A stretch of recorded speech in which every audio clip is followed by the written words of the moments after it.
গুদামের ভেতরে থমথমে নীরবতা। বাতাসে ভেসে আসছে পোড়া বারুদের গন্ধ। মেঝেতে ছড়িয়ে থাকা লাশের মাঝে দাঁড়িয়ে আছে একদল পুরুষ, নিঃশব্দ, তবে তাদের চোখে আগুন জ্বলছে। যারা কিনা এহসানেরই লোক। এহসান দাঁড়িয়ে আছে, রাগে ওর হাত পা এক প্রকার কামড়াচ্ছে। পায়ের তালু অবধি জ্বলছে রাগে। রাগে কপালের রগ মনে হচ্ছে ছিঁড়ে যাবে, এতটা রাগ হচ্ছে তার। রাসেল একমাত্র জীবিত, তবে সে এখনো বোকার মতো চারপাশে তাকিয়ে আছে। তার চোখে ভয়, শরীর কাঁপছে। তার সব লোক মরে গেছে, একটাও বেঁচে নেই। এহসান চুপচাপ দাঁড়িয়ে রাসেলের দিকে তাকিয়ে আছে, আর ওকে কিভাবে মারবে তা ভাবছে। তারপর এক ইশারায় হাসিব ও জয়নালকে নির্দেশ দিল, রাসেলকে চেয়ারে বেঁধে ফেলতে। রাসেল ছটফট করতে লাগল, চিৎকার করে কাঁপা কাঁপা গলায় বলে উঠল, এহসান, দয়া করে আমাকে সহজে মেরে ফেল, আমি ভয়ঙ্কর ভাবে মরতে চাই না। দয়া করে, এহসান। মেহনুর এতক্ষণ ধরে চুপচাপ ছিল। সে বুঝতে পেরেছে কি হচ্ছে, তবুও নিজের অস্তিত্বকে এহসানের বুকে লুকিয়ে রেখেছে। যেন এই ভয়ঙ্কর বাস্তবতার মুখোমুখি হতে চায় না। এহসান এবার ধীরে ধীরে মেহনুরকে নিজের থেকে সরিয়ে নেয়। হাত তুলে আপন নারীর কাঁধে রাখে এবং চোখে আশ্বাসের ঝিলিক এনে বলে, চিন্তা করিস না, হায়াত আছে বলেই বেঁচে আছি। আর যতদিন বেঁচে থাকব, ততদিন তোকে নিয়েই থাকব। তারপর এক পলক মেহনুরের চোখে তাকিয়ে নিয়ে সামনে ইশারা করল জয়নালকে। জয়নাল কিছু একটা বুঝে গাড়ির দিকে গেল। মেহনুর জানে এখন কি হবে, হয়তো ভয়ঙ্কর ভাবে রাসেলকে মারবে। মেহনুর এহসানের বাহুই কাঁপা কাঁপা হাতে হাত রাখে আর কাঁপা গলায় ফিসফিসিয়ে বলে, মারবন না, আর কাউকে বাড়ি চলুন। এহসান মৃদু হেসে মেহনুরের মাথায় হাত রেখে বলে, মারব না, শুধু ওর প্রাপ্য শাস্তিটা দিব। জয়নাল গাড়ি ভেতর থেকে একখানা তীক্ষ্ণ ছুরি নিয়ে আসে এবং তা এহসানের দিকে এগিয়ে দেয়। এহসান ছুরিটা হাতে নিল। তার ঠোঁটের কোণে উদাস হাসি, চোখে তাচ্ছিল্য। একবার ছুরির দিকে তাকালো, একবার রাসেলের দিকে।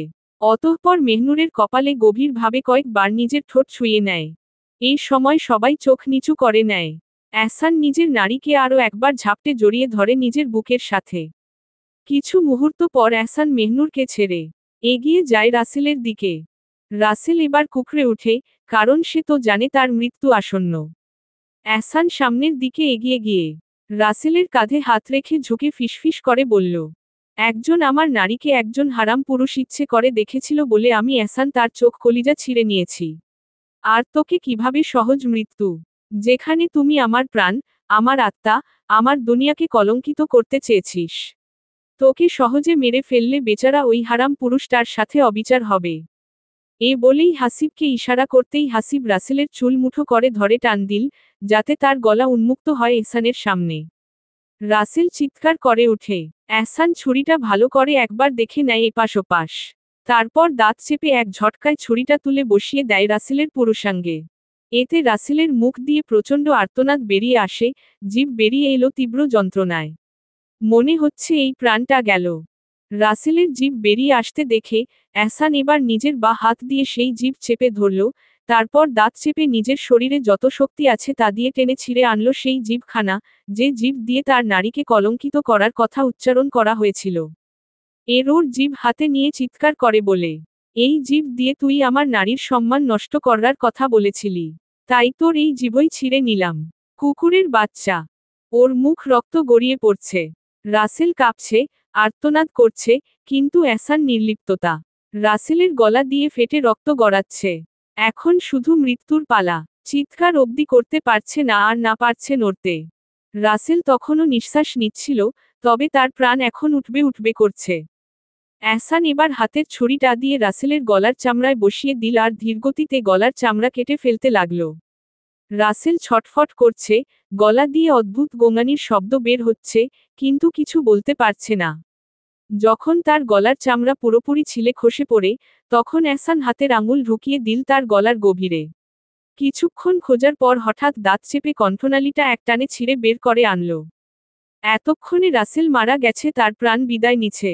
সবাই এই দৃশ্য দেখে চোখ বন্ধ করে ফেলল। মেহনুর পেছনে হেলে পড়ল, বুক ধক ধক করছে। এতটা ভয়ঙ্কর কিছু সে জীবনে দেখেনি। তার পেটের ভেতর মোচড় দিয়ে উঠল, সে বমি করে দিবে এমন অবস্থা। এতক্ষণ এই বিবৎসাতা পাথরের ন্যায় দেখছিল দাঁড়িয়ে। এহসান রাসেলের ছিঁড়ে আনা গলার রগ আর কণ্ঠনালী হাতে তুলে নিয়ে বিকট হাসি দিয়ে বলে, এই গলা দিয়ে তুই আমার নারীকে বাজে কথা বলেছিলি, তাই এই গলাই আমি রাখলাম না তোর। কিন্তু এতেও এহসানের রাগ কমেনি, তাই দাঁত চেপে বলে, হাসিব, কুড়াল দে। হাসিব সাথে সাথে দৌড়ে গিয়ে গাড়ি থেকে কুড়াল নিয়ে এলো। এহসান রাসেলের রক্তাক্ত দেহের দিকে তাকিয়ে থাকলো কিছুক্ষণ। তারপর হঠাৎ ক্ষিপ্ত পশুর মতো কুড়াল চালাতে শুরু করল। 1, 2, 3। প্রতিটি কোপে রাসেলের দেহ টুকরো টুকরো হয়ে যাচ্ছে। ওর মগজ ছিটকে পড়ল মাটিতে, কলিজা পড়ে রইল আলাদা এক পাশে। শরীরে রগ ছিঁড়ে ফিরে গেছে। এহসান কুড়াল চালিয়ে যাচ্ছে, বারবার, যতক্ষণ না শরীরটা একদম ক্ষুদ্র মাংসের টুকরো হয়ে যায় ততক্ষণ। যখন আর কিছু কাটার নেই, তখন সে নিঃশ্বাস ফেলল, কুড়ালটা মাটিতে ফেলে দিল মাটিতে। তারপর নিজের লোকদের দিকে তাকিয়ে বলে, দেখ তো, কোনো পানির লাইন আছে কি না গোসলের জন্য। একজন দৌড়ে গিয়ে দেখে এলো। জি ভাইজান, আছে। তাহলে চালা পানির মোটর। শরীরে হারাম রক্ত লেগেছে। একজন পানির লাইন এনে এহসানের সামনে ধরল, অতঃপর পানি সশব্দ গড়িয়ে পড়তে লাগল। এহসান নিজের শরীর থেকে চাদর খুলে ফেলল। ঠান্ডা পানির ধারা তার রক্তমাখা শরীরের ওপর পড়ে ধুয়ে দিচ্ছে সব। সে শান্ত হয়ে গেছে, যেন এই রক্তস্নানই তার পরিত্রাণ। মেহনুর পাথরের মতো দাঁড়িয়ে আছে। তার মন বুঝতে পারছে না, সে ভয় পাচ্ছে নাকি বিস্মিত হচ্ছে। সে এতক্ষণ ধরে দেখছে কিভাবে এই পুরুষ শুধু তার সম্মানের জন্য কতটি জীবনকে ধুলোর সঙ্গে মিশিয়ে দিল। এতটা ভালোবাসা কিভাবে সম্ভব? এতটা ভয়ঙ্কর হয়ে ওঠার কারণ কি? কি এমন আছে তার নিজের মধ্যে, যা একজন পুরুষকে জানোয়ার বানিয়ে দিল? সে কিছুই বুঝতে পারছে না। শুধু দেখছে, কিভাবে তার পাপিষ্ঠ পুরুষ রক্তস্নানের পর এখন প্রশান্তিতে গোসল করছে। মেহনুর শুধু দেখছে, শুধু মন ভরে দেখছে এহসান কিভাবে শান্তি সহিত গোসল দিচ্ছে। চারপাশে যেন নরকের বিভীষিকা। রক্তের গন্ধ বাতাসকে ভারী করে তুলেছে। জমিন জুড়ে ছড়িয়ে ছিটিয়ে থাকা নিথর দেহগুলো প্রমাণ দিচ্ছে যে এখানে কিছুক্ষণ আগেও এক ভয়ঙ্কর হত্যাযজ্ঞ চলেছে। মেহরাজের জ্ঞান ফিরতেই সে গোঙানি দিয়ে চোখ খুলল। কিছুক্ষণ অবাক দৃষ্টিতে চারপাশ দেখল, যেন বুঝতে পারছে না সে কোথায়। ধীরে ধীরে তার স্মৃতিতে ফিরে এলো সবকিছু, কি ঘটেছে, কেন ঘটেছে। ঠিক তখনই মেহরাজের গলার আওয়াজ শুনে মেহনুরের ধ্যান ভাঙল। এক পলক সে তাকালো নিজের ভাইয়ের দিকে, তারপর চোখ গেল এহসানের দিকে। এহসান ধীরে ধীরে এগিয়ে আসছে, তার দৃষ্টি অগ্নিস্ফুলিঙ্গ ছড়াচ্ছে। মেহনুর শিউরে উঠো। মুহূর্তের মধ্যে এক দৌড়ে গিয়ে এহসানের সামনে দাঁড়িয়ে মেহরাজকে আড়াল করে বলে, দয়া করে আমার ভাইজানকে কিছু করবেন না। আমার দোষ, আমি চলে যেতে চেয়েছি, আমিই সব করেছি। মেহরাজ চারদিকে তাকিয়ে মুহূর্তেই সব বুঝে গেল। এহসান কি ভয়ঙ্কর কাণ্ড ঘটিয়েছে। চারপাশে ছড়িয়ে থাকা তরতাজা যুবকদের লাশ, রক্তাক্ত জমিন, আর রাসেলের শরীরের যা অবশিষ্ট আছে, এই সবকিছু দেখে গা শিউরে উঠল। রাসেলের শরীর লাশ বললেও ভুল হবে, কারণ সেটাকে যেন দক্ষ রাঁধুনির মতো টুকরো টুকরো করে ফেলা হয়েছে। কলিজা, ফুসফুস, জিহ্বা, সবকিছু ছড়িয়ে ছিটিয়ে আছে রক্তমাখা মাটিতে। মেহরাজ চোখ বন্ধ করে নিল। ভেতরটা মোচড় দিয়ে উঠছে। সে জানে, এহসান এক ভয়ঙ্কর নরখাদক। কিন্তু এতটা নিষ্ঠুরতা, এটা তার কল্পনারও বাইরে ছিল। মেহনুরকে ভাইয়ের হয়ে অনুনয় করতে দেখে এহসানের কপালের রগ ফুলে উঠে এমনতেই কি ঘটিয়েছে এর মধ্যে এমন করছে এই নারী কি শুধু নিজেরটাই বুঝে। দাঁত চেপে বলল, মির্জাফরি করেছিস, আবার সেটাই স্বীকার করছিস? তো এহসান আর কিছু বলতে যাবে, কিন্তু নিজেকে সামলে নিল। এতগুলো মানুষের সামনে মেহনুরের ওপর রাগ প্রকাশ করা মানে তার নারীকে অপমান করা। আর সে মরে গেলেও তার নারীর অপমান সহ্য করবে না। চোখ বন্ধ করে নিজেকে সামলে নেয় নিজেকে। তারপর হাত বাড়িয়ে এক ঝটকায় মেহনুরের বাহু ধরে নিজের বুকের সঙ্গে চেপে ধরে। মেহনুর কেঁপে উঠে, কিন্তু কিছু বলে না। ভয়ে এহসানের এক হাতে বুকের অন্য হাতে পিঠের ভেজা পাঞ্জাবি আঁকড়ে ধরে, যেন এটাই তার বাঁচার একমাত্র অবলম্বন। এহসান মেহরাজের দিকে তীক্ষ্ণ দৃষ্টিতে তাকিয়ে গর্জে উঠে বলে, আজ তুই বেঁচে গেলি, কারণ তুই আমার নারীর আপনজন। নইলে তোর কলিজাও আমি হাতিয়ে নিতাম। তারপর মেহনুরকে আরো শক্ত করে বুকের সাথে চেপে ধরে মেহরাজকে বলে, মনে রাখিস, এই নারী শুধুই আমার। মৃত্যুর আগ পর্যন্ত সে আমারই থাকবে। এই নারী শুধু আমার, একান্তই আমার। একটু থেমে আবার বলল, আর আল্লাহ ছাড়া যে তাকে আমার কাছ থেকে ছিনিয়ে নিতে আসবে, তার কলিজাও আমি ছিনিয়ে নিব ইনশাআল্লাহ। তারপর হাসিবের দিকে তাকিয়ে বলল, এই কাপুরুষটাকে নিরাপদে ওর বাড়িতে পৌঁছে দিস। আর জয়নালের দিকে ফিরে বলল, ভাই জয়নাল, এখানে যা যা হয়েছে সব পিনপিনে পরিষ্কার করে ফেল। দুজনই সম্মতি জানালো, আচ্ছা ভাইজান। এহসান তৃপ্ত দৃষ্টিতে তাদের দিকে তাকিয়ে একবার মাথা ঝাঁকায়। তারপর মেহনুরের দিকে ফিরে তাকালো।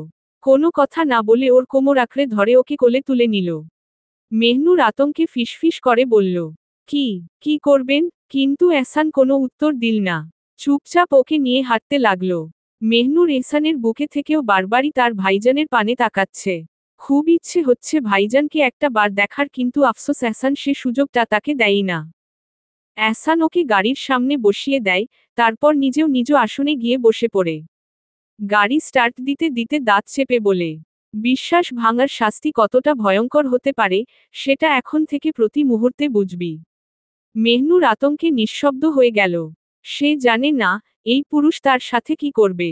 কিছু না বলে চুপচাপ বসে আল্লাহর কাছে শুকরিয়া আদায় করতে লাগল। এত ভয়ঙ্কর পরিস্থিতি থেকে বেঁচে গেছে, এটাই বড় কথা। আর সবচেয়ে বড় কথা, এহসানকে আরও একবার দেখতে পেয়েছে। ভয়ে ভয়ে সে এহসানের দিকে তাকায়। তার শীতল, রাগান্বিত মুখ যেন আগুনের মতো জ্বলছে। আকাশী রঙের পাঞ্জাবি ভিজে গিয়ে শরীরের সাথে লেগে আছে, যার ফলে তার শক্তপোক্ত শরীরটা স্পষ্ট হয়ে উঠেছে। মেহনুর মুগ্ধ দৃষ্টিতে তাকিয়ে থাকে নিজের পাপিষ্ঠ পুরুষের পানে। মনে হচ্ছে যেন কত বছর পর সে এহসানকে দেখছে। ঠিক তখনই এহসানের গম্ভীর কণ্ঠে বলে, হিজাব আর নিকাব খুল। মেহনুর হতভম্ব হয়ে গেল। সে ভেবেছিল হয়তো এহসান বুঝতে পারেনি যে সে ওর দিকে তাকিয়েছিল। আর এটা করতেই বা কেন বলছে। তখনই এহসান আবার বলল, আমায় মন ভরে দেখে নিলি, এখন আমাকেও তোর মুখটা দেখার সুযোগ দে। মেহনুর হতাশ হয়ে নিজের নিকাব খুলতে লাগল। এই পুরুষ সবকিছু এত নিখুঁতভাবে বুঝতে পারে কেমন করে? নিকাব খুলেই বলল, নিন, দেখুন, আমায় দেখার চক্করে আবার গাড়ি উল্টে দিয়েন না। এহসান মুচকি হেসে তাকালো। মেহনুরের পানে কি উক্ত শোনালে তার নারী তাকে হাসারি কথা। এহসান লক্ষ্য করে মেহনুরের চোখ মুখ এখনো লাল, কান্নার ছাপ স্পষ্ট।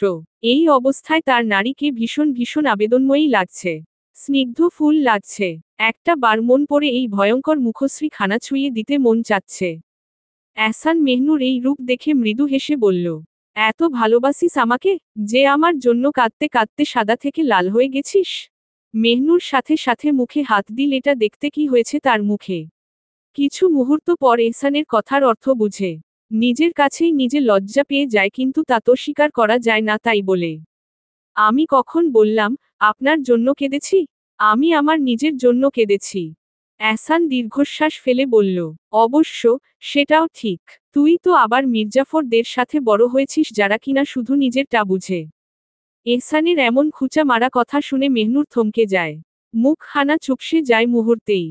এহসান এটা লক্ষ্য করে, তবে কিছু বলে না। কি বলবে, তার নিজের মনটাও বিষাদে ছেয়ে গেছে যে।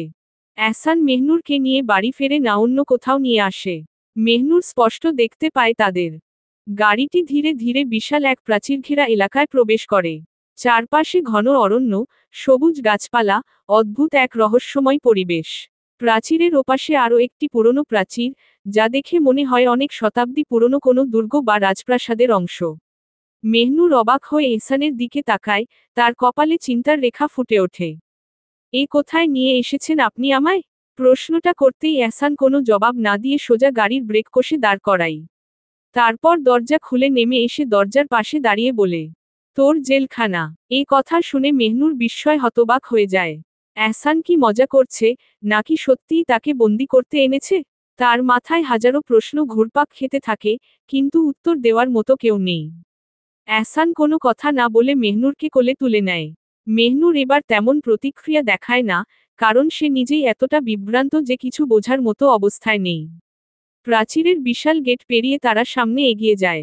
মেহনুরের চোখ পড়ে সামনে এক পুরনো কিন্তু পরিপাটি করে রাখা ছোট্ট বাড়ির দিকে। বাড়ির চারপাশে সুন্দর ফুলের বাগান, বাগানে ছোট্ট এক পুকুর, আর বাতাসে ভাসছে জোনাকির আলো। পুরো জায়গাটা যেন কোনো এক পুরনো রাজার গুপ্ত সাম্রাজ্যের অংশ। অসম্ভব সুন্দর লাগছে এই পুরো জায়গাটা। এহসান কিছু সময় দাঁড়িয়ে মেহনুরকে চারপাশটা ভালোভাবে দেখতে দেয়, যেন সে বুঝতে পারে এই জায়গাটা তার জন্যই নির্ধারিত। এরপর সে ধীরে ধীরে ঘরের দরজার দিকে পা বাড়ায়। ঘরে প্রবেশ করে এহসান মেহনুরকে নামিয়ে দেয়। মেহনুর বিস্মিত হয়ে চারপাশে তাকিয়ে দেখে, ঘরটা আসলেই খুব ছোট তবে সাজানো গোছানো। ছোট্ট একখানা জানালা দিয়ে চাঁদের আলো পড়ছে বিছানার ওপর। ছোট্ট বেলকনির পর্দা হালকা বাতাসে দুলছে। দেয়ালে ঝোলানো পুরনো ডিজাইনের একটি ঘড়ি টিকটিক শব্দ করছে। ঘরের প্রতিটি কোণেই যেন এক অদ্ভুত রহস্য লুকিয়ে আছে। ঘরের মাঝখানে মেহগনি কাঠের তৈরি রাজকীয় বিছানা, গাঢ় নীল মখমলের চাদরে ঢাকা। পাশে একপাশে রাখা আছে কয়েকটি তাক, যেখানে কিছু বই এলোমেলোভাবে রাখা। দেয়ালে ঝুলছে ধাতব ফ্রেমের মধ্যে বাঁধানো এক শিল্পকর্ম, যেন কোনো এক পুরনো স্মৃতির চিহ্ন বহন করে। কোণার দিকে দাঁড়িয়ে থাকা কাঠের ওয়ার্ড্রোব থেকে এক ঝলক চকচকে রেশমি কাপড়ের আভাস পাওয়া যায়। মেঝেতে পারস্যের নকশাদার কার্পেট বিছানো, যার ওপর এহসান নির্ভর হয়ে হেঁটে বেড়ায়, যেন এই মাটির প্রতি তার কোনো টান নেই। মেহনুর এসব দেখতে দেখতে বলে, এ কোথায় নিয়ে এসেছেন আপনি আমায়? এহসান শান্ত গলায় বলে, আমি তোমায় আমাদের গুপ্ত রাজ্যে নিয়ে এসেছি, যেখানে কেবল তুমি আর আমি থাকব। এখানে নেই বাইরের কোনো কোলাহল, নেই কোনো তৃতীয় ব্যক্তির অস্তিত্ব। মেহনুর থমকে যায়। তার মনে হাজারটা প্রশ্ন উকি দেয়, কিন্তু কোনোটা উচ্চারণ করার আগেই এহসান বিছানার ওপর থেকে একখানা রেশমি শাড়ি নিয়ে তার সামনে ধরে। এটা পরে নাও। সে ঘরের একপাশে থাকা দরজার দিকে ইশারা করে বলে, এটা বাথরুম। ভেতরে যাও, কাপড় বদলে এসো। মেহনুর আর কিছু না বলে শাড়িটা হাতে নেয় এবং দরজার ওপারে চলে যায়। বাথরুমটাও অদ্ভুত সুন্দর। ভাগে বিভক্ত, একদিকে গোসল ও অজুর ব্যবস্থা, অন্যদিকে টয়লেট। দেয়ালে লাগানো ছোট্ট আয়নায় নিজের ক্লান্ত মুখ দেখে মেহনুর মনে মনে ভাবে, এহসান কেন এমন করছেন? কেন উনি আমাকে এখানে নিয়ে এলো? মেহনুর মনে করেছিল, এহসান হয়তো রাতটা পার করার জন্য এখানে এসেছে, তাই নিজ মনে ধীরে ধীরে শাড়িটা শরীরে জড়িয়ে নিতে থাকে। শাড়ি ঠিকভাবে পরে ধীর পায়ে বাথরুম থেকে বেরিয়ে আসে সে। এদিকে এহসান নিজের ভেজা কাপড় পাল্টে একখানা লুঙ্গি আর সাদা টি শার্ট পরে বিছানায় পা ঝুলিয়ে বসে আছে। এত রাগের মাঝেও তার বারবারই মেহনুরকে দেখতে ইচ্ছে হচ্ছে, স্নিগ্ধ, কোমল সেই মুখশ্রী দেখে প্রহর গুনতে ইচ্ছে করছে। অথচ সেই নারী, যে এতক্ষণ আগে বাথরুমে ঢুকেছিল, এখনো বের হওয়ার নাম নেই। মনে ছটফট করছে, একবার, অন্তত একবার নিজের কবুতরের বাচ্চাটাকে প্রাণভরে দেখে নিতে চায় সে। রাসেলের আস্তানায় আসার আগেই সবকিছু পরিষ্কার করে ঠিকঠাক গুছিয়ে রেখেছে সে, যেন এখন থেকে মেহনুরকে এখানেই রাখতে পারে। নির্বাচন আসন্ন, রাত দিন বাইরে থাকতে হবে তাকে। এই সুযোগে যেন মেহনুর তার থেকে আলাদা না হয়ে যায়। আজ যা করেছে, তার জন্য কঠিন শাস্তি পাওয়া উচিত। কিন্তু কি শাস্তি দেবে? এহসান জানে, এই বেয়াদব নারী তার সমস্ত অস্তিত্ব, তার রক্তের প্রতিটি বিন্দুর সঙ্গে মিশে গেছে। তাকে কষ্ট দিলে কি নিজেও শান্তিতে থাকা যায়? তাই সব দিক ভেবেই সে সিদ্ধান্ত নিয়েছে, মেহনুরকে কিছুদিন এখানেই রাখবে। মেহনুর বাথরুম থেকে বেরিয়ে আসে, টাওয়াল দিয়ে চুল মুছতে মুছতে। এহসান স্তব্ধ হয়ে এক দৃষ্টিতে তাকিয়ে থাকে তার দিকে। কালো শাড়িতে মেহনুরের ফর্সা শরীর যেন চাঁদের আলোয় চকচক করছে। কিন্তু এহসানের চোখ বারবার সেখানে আটকে যায় না, আটকে যায় তার মুখশ্রীর ওপর। ভেজা চুল, পানি ছুঁয়ে যাওয়া ঠোঁট, চোখের কোল বেয়ে নামা জলবিন্দু, সব মিলিয়ে এহসানের মাথা ঘুরে যায়। জমে থাকা রাগ মুহূর্তেই হাওয়ায় মিলিয়ে যায়। মেহনুর তার দৃষ্টি অনুভব করে। বুঝতে পারে, পুরুষটি মুগ্ধ হয়ে তাকিয়ে আছে। ফিসফিসিয়ে বলে, এই পুরুষের কি বিরক্তি আসে না এক দৃষ্টিতে তাকিয়ে থাকতে?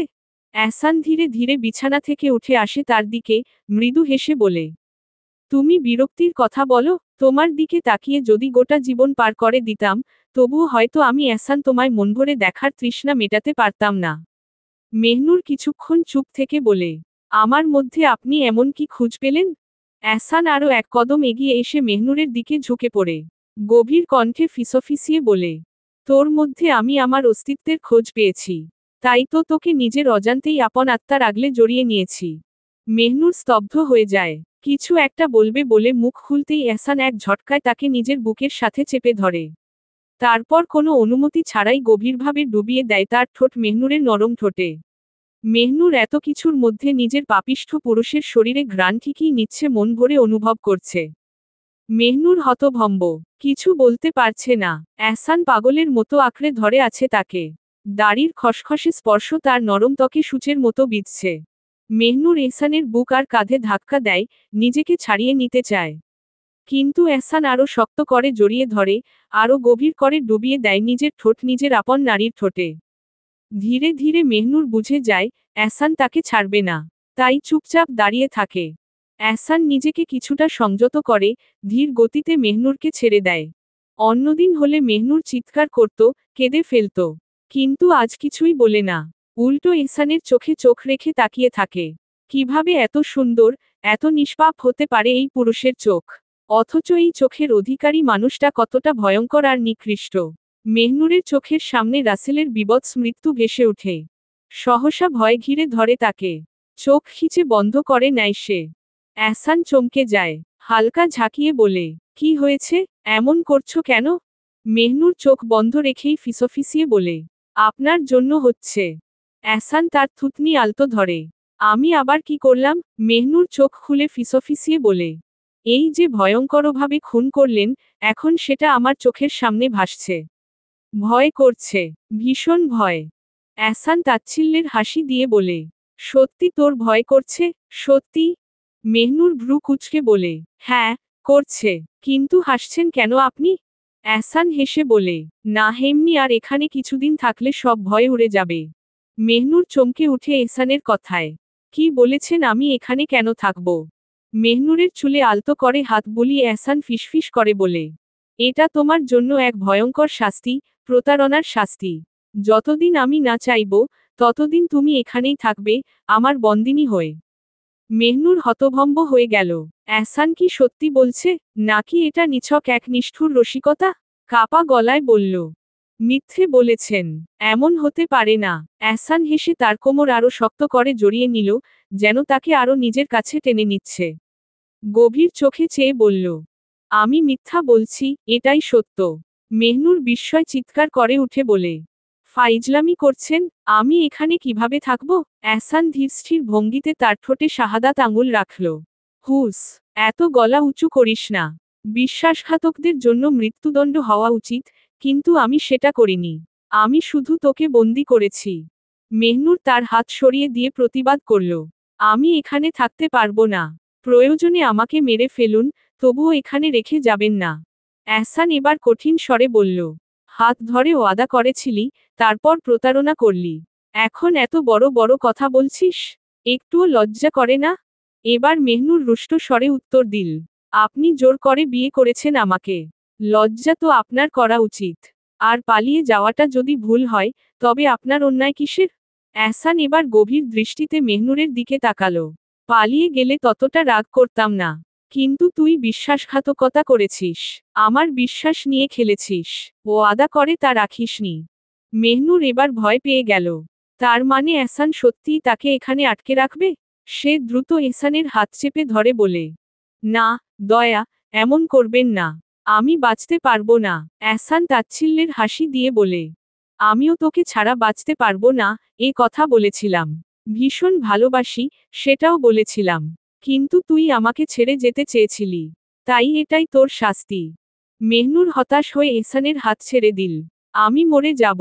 যদি আমাকে এখানে রেখে যান, আমি নিজে থেকেই মরে যাব। কিন্তু কথা শেষ হওয়ার আগেই টাস করে এহসানের শক্ত হাতে একটা চড় এসে পড়ল তার গালে। মুহূর্তেই চারপাশের সবকিছু যেন দুলে উঠল। মেহনুরের কান দিয়ে গরম বাতাস বেরতে লাগল। এহসান দাঁত চেপে বলে, খারাপের বাচ্চা, এরপর যদি এমন কথা বলিস, তোকে মরে যেতে হবে না, আমি নিজেই তোকে শেষ করে দেব। Dash dash dash. ফুল চেরি ব্লজম। বিছানার এক কোণে গুটিসুটি মেরে কাঁদছে মেহনুর। সে জানে, এহসান সত্যি বলছে। এবার সত্যিই সে এখানে বন্দি হয়ে গেছে। এহসান বাইরে গেছে খাবার আনতে। কিছুক্ষণ পর সে ফিরে আসে, দেখে মেহনুর এখনো কাঁদছে। বিরক্ত গলায় বলে, কাঁদতে থাক, যত খুশি কাঁদ, তোর কান্নায় আমি গলব না। তুই এখানেই থাকবি, বেয়াদব নারী। এ বলে সে ঘরের একপাশের দরজা খুলে রান্নাঘরে ঢুকে যায়। সেখান থেকে খাবার এনে একটা প্লেটে সাজিয়ে নেয়। এরপর সোজা এসে বসে মেহনুরের সামনে। মেহনুর মাথা নিচু করে বসেছিল। এহসানের শরীরের চিরচেনা সুগন্ধ তার নাকে এল, সে ধীরে ধীরে মুখ তুলে তাকালো। এহসান গভীর দৃষ্টিতে তাকিয়ে দীর্ঘশ্বাস ফেলল। কি করবে? এই কিছুক্ষণের মধ্যেই মেহনুর কেঁদে নিজের চেহারার কি হাল করেছে। চোখ লাল, নাক ফুলে গেছে, মনে হচ্ছে গালে একটু স্পর্শ করলেই রক্ত পড়বে। এহসান ধমকের সুরে বলল, আর কাঁদলে একদম মেরে ফেলব। কি হাল করেছিস নিজের, পাগলি লাগছিস, কান্না বন্ধ কর। মেহনুর দাঁত চেপে বলল, আমার ইচ্ছে, আমি কাঁদব। আপনি কে, এত কথা বলার? এহসান খাবার হাতে নিতে নিতে শান্তভাবে বলল, আমি তোর বাচ্চার বাপ, তাই এত কথা বলছি। মেহনুর এহসানের এমন কথায় কিছু বলে না, এই বাচ্চার মা আর বাপের কথা শুনতে শুনতে সে হাঁপিয়ে গেছে। সে বিস্ময় চোখ বড় করে বলল, আমি পালিয়ে যাব, এখান থেকে পালিয়ে যাব। এহসান হেসে বলল, গেট পেরোতে পারলেই তবে। মেহনুর অবাক হয়ে তাকিয়ে থাকে। কেন পারবো না? এহসান মৃদু হেসে বলে, কারণ চারদিকে কাঁটাতার দিয়ে ঘেরা, একবার পালাতে গেলেই শেষ। মেহনুর ধাক্কা খায়। সত্যিই কি ওর কোনো উপায় নেই? এহসান তখন ওকে কথায় কথায় ভুলিয়ে খাবার মুখে তুলে দিচ্ছিল। কখন যে খাওয়া শেষ হলো, মেহনুর বুঝতেই পারেনি। এরপর নিজেও খেয়ে নিয়ে প্লেটগুলো গুছিয়ে রান্নাঘরে রেখে এলো। কিন্তু ফিরে এসে দেখে, মেহনুর আগের মতোই বসে আছে, ফুপিয়ে ফুপিয়ে কাঁদছে। এহসান দীর্ঘশ্বাস ফেলে। অন্য কারো বেলায় হলে সে বিরক্ত হতো, রাগও হতো হয়তো, কিন্তু নিজের নারীর ওপর কিসের রাগ, কিসের বিরক্তি? যে নারী তার বেঁচে থাকার কারণ, তার ওপর কি রাগ করা যায়? আলমারি খুলে একটা চিরুনি বের করে সে মেহনুরের দিকে এগিয়ে যায়। বিছানায় উঠে একদম কাছে বসে পড়ে। মেহনুর সেই আগের মতোই বসে আছে, শূন্য দৃষ্টিতে তাকিয়ে। এহসান ওর চুল হাতে নিয়ে দেখে, কেমন যেন এলোমেলো হয়ে আছে। ভেজা চুলের ভেতর গিঁট পড়ে আছে, পাগলির মতো চুলগুলো। রক্তে ঢেউ খেলছে বড় তালুকদার বাড়ির উঠোনে। কিছুটা দূরে, ডান দিকের বাগানে ছড়িয়ে ছিটিয়ে পড়ে আছে কয়েকটি মৃতদেহ। শুধু দেহ নয়, আশপাশে পড়ে আছে বিচ্ছিন্ন অঙ্গপ্রত্যঙ্গ। কারো হাত, কারো পা, কারো অর্ধেক গলা, কেউ বা পুরোপুরিই উধাও। রক্তের স্রোত বয়ে যাচ্ছে বাগানের শুকনো মাটির ওপর দিয়ে, আর সেই লাল রক্তে গোসল করে দাঁড়িয়ে আছে এহসান। শুধু সে একা নয়, তার দুই ভাইও পাশে রয়েছে, যদিও তারা এতটা হিংস্র নয়, তবু বাবার প্রসঙ্গ আসতেই কাপুরুষও যে সিংহ হয়ে ওঠে, তা আজ প্রমাণিত। ভাবছেন তো, এমন কি ঘটল যে আমি আপনাদের এই ভয়ঙ্কর বর্ণনা দিচ্ছি? কেটে গেছে তিনটি দিন। সেই রাতের শেষ প্রহরে এহসানের ফোনটা বেজে ওঠে। ফোনের অপর প্রান্তে ছিল হাসিব, যার কণ্ঠে উত্তেজনার সঙ্গে ভয়ের ছাপ স্পষ্ট। ভাই, জনসভা থেকে ফিরছিলেন আব্বা। গাড়িতে ছিলেন আমাদের লোকজনও। মাঝপথে ওরা আঘাত করেছে, ভয়ঙ্করভাবে। আব্বা কেমন আছেন? আহত। ওদের আঘাতে আব্বার এক পা ভেঙে গেছে। শুনেই ইহসানের রক্ত যেন আগুন হয়ে জ্বলে উঠল। মেহনুর তখনও গভীর ঘুমে। তাকে না জাগিয়েই ক্ষিপ্রগতিতে বেরিয়ে পড়ল এহসান, উদ্দেশ্য, নিজেদের হাসপাতাল। তবে হাসপাতালে গিয়ে বসে থাকেনি সে। তাদের আব্বার গায়ে হাত দেওয়ার সাহস যারা করেছে, তাদের শাস্তি না দিলে কি সে স্বস্তি পাবে? 3টি দিন, এই 3 দিনে এহসান ও তার দুই ভাই নিজেদের খাওয়া, ঘুম, বিশ্রাম, এমনকি গোসলের কথাও ভুলে গেছে। একটাই লক্ষ্য, শত্রুদের খুঁজে বের করা। শহরের প্রতিটি কোণায় অনুসন্ধান চালিয়ে অবশেষে তারা ধরে এনেছে সব কটিকে। যাদের জন্য তাদের বাবা আহত, যাদের জন্য তাদের বিশ্বস্ত লোকেরা হাসপাতালের শয্যায় কাতরাচ্ছে, তাদের কাউকে ছাড়া হয়নি। একে একে বন্দি করে, ভয়ঙ্কর নির্যাতনের পর বের করে আনা হয়েছে তথ্য, এরা কার লোক। আজ সকালেই 3 ভাই তাদের বাবার সামনে দাঁড়িয়ে নৃশংসভাবে হত্যা করেছে 21 জনকে। প্রতিটি আঘাতে প্রতিশোধের আগুন ছিল, প্রতিটি কোপে ছিল জ্বলে ওঠা ক্রোধ। তারা জানে, এটা অন্যায়। কিন্তু এখন অন্যায় ন্যায়ের বিচার কে করবে? তাদের চোখে এটা ঠিক। যারা তাদের বাবার গায়ে হাত তুলেছে, তারা কোনো ক্ষমার যোগ্য হতে পারে না। এহসান পুরো শরীর রক্তে রঞ্জিত। তার ভাইয়েরা 7 থেকে 8 জনকে কুপিয়েছে, আর বাকি সবকিছুর নিষ্পত্তি করেছে সে নিজেই। মনিরুল সাহেব ছেলেদের এই পাগলামি দেখে হতাশ। উনি কিছুটা দূরে বসে আছেন হুইল চেয়ারে। তিনি জানেন, তার ছোট ছেলে যখন প্রতিশোধের নেশায় পড়ে, তখন পিছু হটার কথা ভাবেও না। তবুও তিনি বুঝিয়ে বলেছিলেন, বাবা, এটা একটা তুচ্ছ বিষয় ছিল। এত ভয়ঙ্কর হওয়া উচিত হয়নি। এহসান উনাকে ঠান্ডা, অথচ শিরায় শিরায় জ্বলতে থাকা কণ্ঠে বলেছিল, না, আব্বা, এটা তুচ্ছ নয়। ওরা তোমার গায়ে হাত দিয়েছে, মানে আমাদের কলিজায় হাত দিয়েছে। তুমি যেখানে আমাদের জীবন, সেখানে এটা তুচ্ছ হতে পারে না। বাবা ছেলের এই অবিচল প্রতিজ্ঞা দেখে কিছু না বলে শুধু দীর্ঘশ্বাস ফেললেন। তার চোখে একটাই চিন্তা, ইস, 16 বছর আগে যদি আমার এই সিংহটা এত বড় আর শক্তিশালী হতো, তাহলে হয়তো আমি আমার 3টি সন্তানকে হারাতাম না। এহসান ধীর পায়ে হাঁটতে হাঁটতে বাবার সামনে এসে হাঁটু গেড়ে বসে এক পলক লাশগুলোর দিকে তাকিয়ে, তারপর বাবার চোখে চোখ রেখে দৃঢ় কণ্ঠে বলল, আব্বা, মনে রাখবেন যতদিন আমার শরীরে প্রাণ আছে, ততদিন আপনার গায়ে একটা আঁচড়ও পড়তে দেব না, ইনশাআল্লাহ। মনিরুল সাহেব ছেলের কথা শুনে মৃদু হাসলেন। ক্লান্ত চোখে তাকিয়ে শুধু বললেন, যাও বাবা, পবিত্র হয়ে এসো। এহসান মাথা নাড়িয়ে উঠে দাঁড়ালো। ধীর পায়ে এগিয়ে গেল পুকুরের দিকে। উদ্দেশ্য, পবিত্র হওয়া। মাগরিব পর চেরি ব্লজম অর্ধচন্দ্র। গত 3 দিন ধরে ছোট তালুকদার বাড়িতে এক অদ্ভুত নিস্তব্ধতা। হতাশার মেঘ আরও ঘন হয়েছে। মেহরাজকে নিরাপদে বাড়ি ফিরিয়ে দিয়েছে এহসানের লোক, কিন্তু তাতে কি? মেহরুব আর মেহরাজ নিজেদের ফুলকে রক্ষা করতে পারল না, এত চেষ্টা করেও তাকে সেই নরপশুর হাতে তুলে দিতে হলো। মেহরুব শূন্য চোখে বাড়ির ছাদে থেকে আকাশের দিকে তাকিয়ে আছে, যেন কিছুই আর তাকে স্পর্শ করছে না। আর নুরি, তৌফিক তালুকদারের মেয়ে, মেহনুরের সবচেয়ে কাছের, সেও নির্বাক। তবে তার সবচেয়ে বেশি কষ্ট লাগছে মেহরুবকে দেখে। এত নাজেহাল, এত ক্লান্ত সে, অথচ পাশে দাঁড়ানোর সুযোগ নেই। কিন্তু একটা কথা এখনো বলা হয়নি, মেহরুব বিবাহিত। 2 বছর আগে, যখন নুরির বয়স মাত্র 16, তখনই আল্লাহর ইচ্ছায় মেহরুবের সঙ্গে তার বিয়ে হয়ে যায়। তবে সেই বিয়ে শুধু নামেই ছিল। মেহরুব কখনোই তাকে স্ত্রী বলে গ্রহণ করেনি, সবসময় একটাই কথা বলেছে, নুরি এখনো ছোট। বিয়ের পর থেকেই মেহরুব তার প্রতি একটা অদ্ভুত দূরত্ব বজায় রেখেছে। কথাবার্তা বলে কম, আচরণ করে আরও অচেনার মতো। যেন নুরিকে সহ্যই করতে পারে না। তাই নুরিও খুব একটা সামনে আসে না। কিন্তু দূর থেকে, আড়াল থেকে ঠিকই তার আপন মাহরামকে দেখে, তার প্রতিটি কথা শোনে। বড় হওয়ার পর থেকে শুনে এসেছে, তার বিয়ে হবে মেহরুবের সঙ্গেই। তাই তো তার সমস্ত স্বপ্ন, কল্পনা, সবই ছিল মেহরুবকে ঘিরে। সবার কথা মতো, আল্লাহর ইচ্ছায় বিয়ে হলো। কিন্তু মেহরুব তার আপন হলো না। অভিমান জমেছে বুকের গভীরে। এই মানুষটা সারাদিন শুধু কাজ আর ব্যবসা নিয়ে ব্যস্ত থাকে। একটা দিনও তার খোঁজ নেয় না। অথচ, এই স্বার্থপর মানুষটাকেই সে ভালোবাসে, ভীষণ রকম ভালোবাসে। ড্যাশ! তখনই নুরির মা তার কক্ষে এসে তাকে বললেন, নুরি, মেহরুব ছাদে আছে। 1 কাপ চা দিয়ে আয়। নুরি চুপচাপ মাথা নিচু করে রান্নাঘরে গেল। অতঃপর যত্ন সহিত চা বানাতে শুরু করল। গরম চায়ের কাপে ধোঁয়া উঠছে, ঠিক তেমনি তার হৃদয়ের গভীরেও চাপা কষ্টের ধোঁয়া জমেছে। ছাদে ওঠার সিঁড়িতে কান্না ভাঙা এক কোরআন তেলাওয়াতের সুর তার কানে এল। পা থমকে গেল। এই কণ্ঠস্বর তো খুব চেনা। মেহরুব ধীর পায়ে এগিয়ে গিয়ে ছাদের কোণে দাঁড়িয়ে রইল। চায়ের কাপ তার হাতে থাকলেও সে ভুলে গেল। কিছুক্ষণ তাকিয়ে থেকে নিজেই মনে মনে বলল, এতদিন কোথায় ছিল? নিশ্চয়ই বাড়িতেই, তাহলে চোখে পড়ল না কেন? পরক্ষণেই নিজের মনেই হাসল, তুই কি করবি ওকে দিয়ে? তোর কি কাজ আছে ওর সঙ্গে?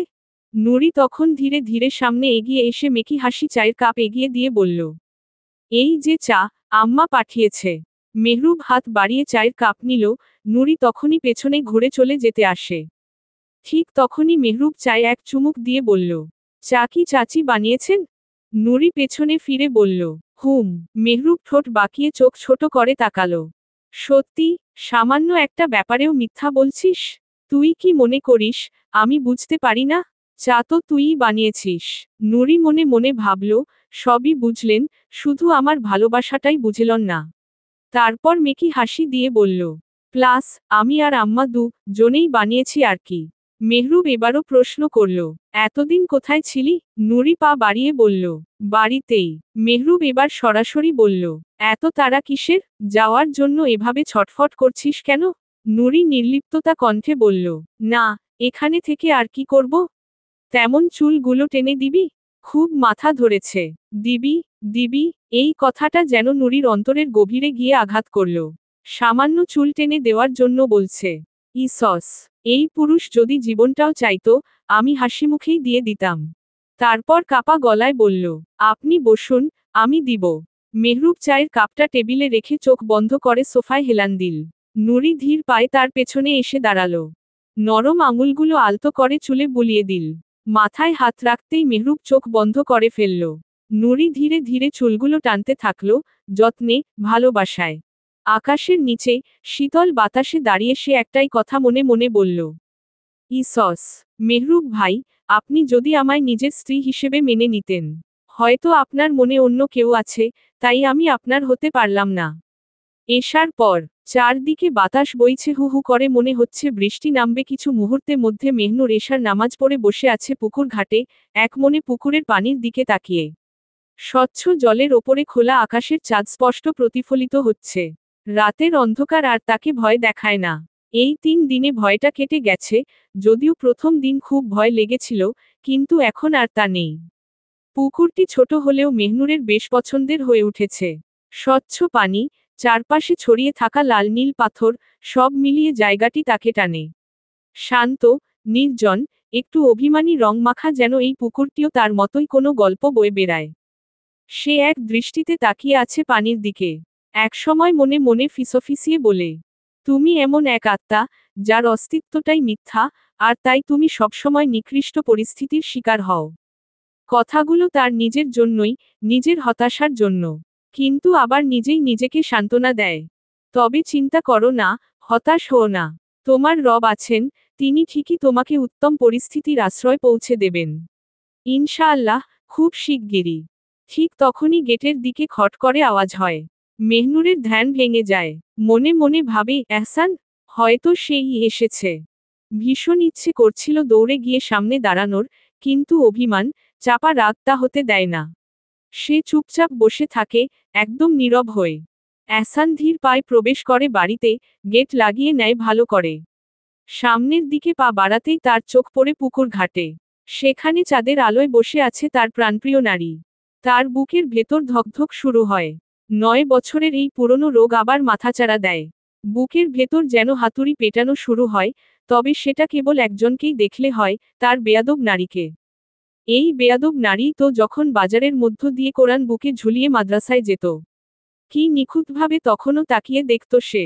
সেই একই মেহনুর আজও একইভাবে বসে আছে, কিন্তু দূরত্বটা যেন কমেছে। সে সময় ছিল হারাম, এখন হালাল।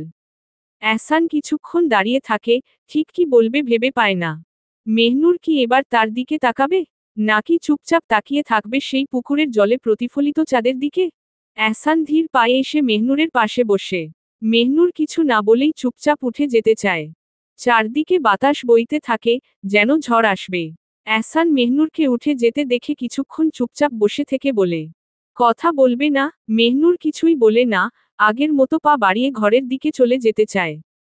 এহসান দাঁড়িয়ে যায়, তারপর মেহনুরের হাত ঝাপটে ধরে। পিছন থেকে মেহনুর তার হাতে টান অনুভব করে এবং অগ্নিচূর্ণ চোখে তাকায় এহসানের দিকে। এহসান শান্ত চোখে তাকায় মেহনুরের দিকে। মেহনুর নিজের হাত ঝাড়ি মেরে ছাড়িয়ে নিতে নিতে বলে, ছাড়ুন আমায়, সাহস হয় কি করে এভাবে আমায় ধরার? এহসানের চোখে মৃদু উত্তেজনা স্পষ্ট হয়ে ওঠে। তিনি মেহনুরের সামনে এসে দাঁড়ান এবং জিজ্ঞেস করেন, রাগ হচ্ছে এখানে রেখে গেছি বলে? মেহনুর চিৎকার করে বলে, হ্যাঁ, হচ্ছে। রাগ নয়, কষ্ট হচ্ছে। নিয়ে যান না এখান থেকে আমায়। তখন আকাশ গর্জে ওঠে, মনে হয় বেশ জোরেই বৃষ্টি আসবে। কিন্তু মেহনুর স্থির দাঁড়িয়ে থাকে। এহসান মেহনুরের দিকে তাকিয়ে বলে, কথা বলবো সব, আগে ঘরে চল। কিন্তু মেহনুর এক পা নড়েও না, গা ঝাড়া দিয়ে দাঁড়িয়ে থাকে। ঝড়ের মতো বৃষ্টি নেমেছে। চারপাশ ঝাপসা করে দিচ্ছে বৃষ্টির তোড়। অথচ মেহনুর যেন কিছুই দেখছে না, কিছুই শুনছে না।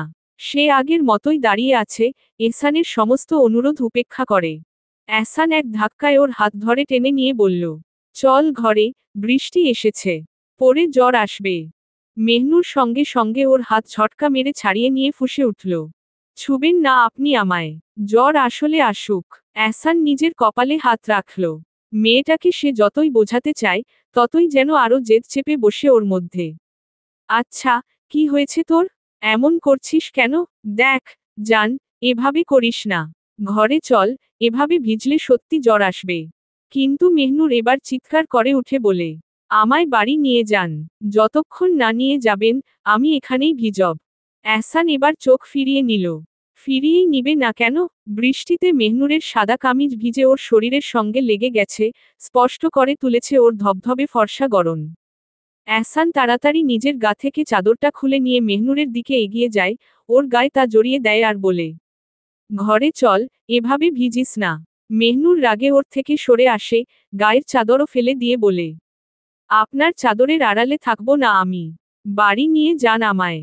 এহসান ওর পানে শান্ত দৃষ্টিতে তাকিয়ে বলে, তোর সারা শরীর স্পষ্ট দেখতে পাচ্ছি আমি। তাই চাদরটা গায়ে জড়িয়ে নে, বেয়াদব নারী। মেহনুর রাগের তাড়নায় বলে, দেখলে দেখুন, আমি বাড়ি যাব, আমি শুধু এটা জানি। থাকবো না এখানে আমি। এহসান ওর এমন জেদ দেখে ধমক দিয়ে বলে, তোর এখানেই থাকতে হবে, এখানেই থাকবি তুই। মেহনুর এহসানের দিকে তাকিয়ে শান্ত গলায় বলে, আপনি নিয়ে যাবেন না আমায়, তাই তো? এহসান বলে, হ্যাঁ, নিয়ে যাব না। মেহনুর এবার গেটের দিকে তাকিয়ে বলে, আমিই চলে যাচ্ছি। গেটের বাইরে যদি কাঁটাতারও হয়, হলে হোক। মরলে মরি, আপনার কি তাতে? এ বলেই মেহনুর গেটের দিকে পা বাড়ায়। এহসান ওর এমন পাগলামি দেখে হতভম্ব হয়, তবুও মেহনুরকে বলে, এভাবে গেলে হারাম পুরুষ তোকে দেখে নিবে। মেহনুর থেমে গিয়ে পিছনে তাকিয়ে বলে, দেখলে দেখুক, তাতে আপনার কি? এহসান ওর দিকে এগিয়ে গিয়ে বলে, আমার নারীকে আমি এখনো ভালো করে দেখলাম না, আর অন্য পুরুষ দেখে নিবে?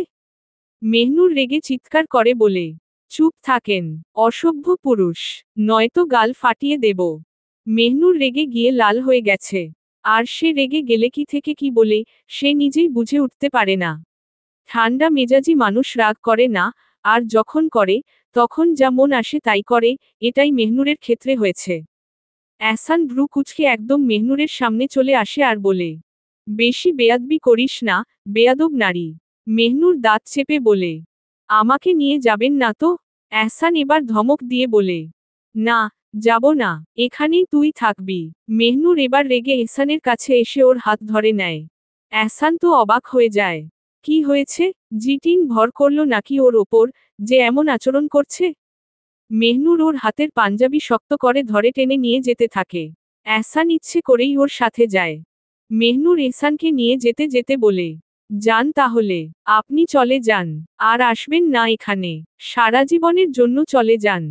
মেহনুর এহসানকে গেটের সামনে নিয়ে এসে এক হাতে ওর বাহু আঁকড়ে ধরে, অন্য হাতে গেট খুলতে থাকে। এহসান মেহনুরের এমন পাগলামি দেখে হো হো করে হেসে উঠে বলে, গেট খুলবে না, বাইরে থেকে লাগানো। মেহনুর এহসানের দিকে অগ্নিদৃষ্টিতে তাকায়। এই 3 দিনের রাগ, অভিমান যেন ঝলসে উঠছে ওর চোখে। মেহনুর এহসানের বাহুর পাঞ্জাবির অংশ টেনে বলে, আপনি বেরিয়ে যান, এখানে শুধু আমি থাকব। বেরিয়ে যান বলছি, আর জীবনেও এখানে আসবেন না।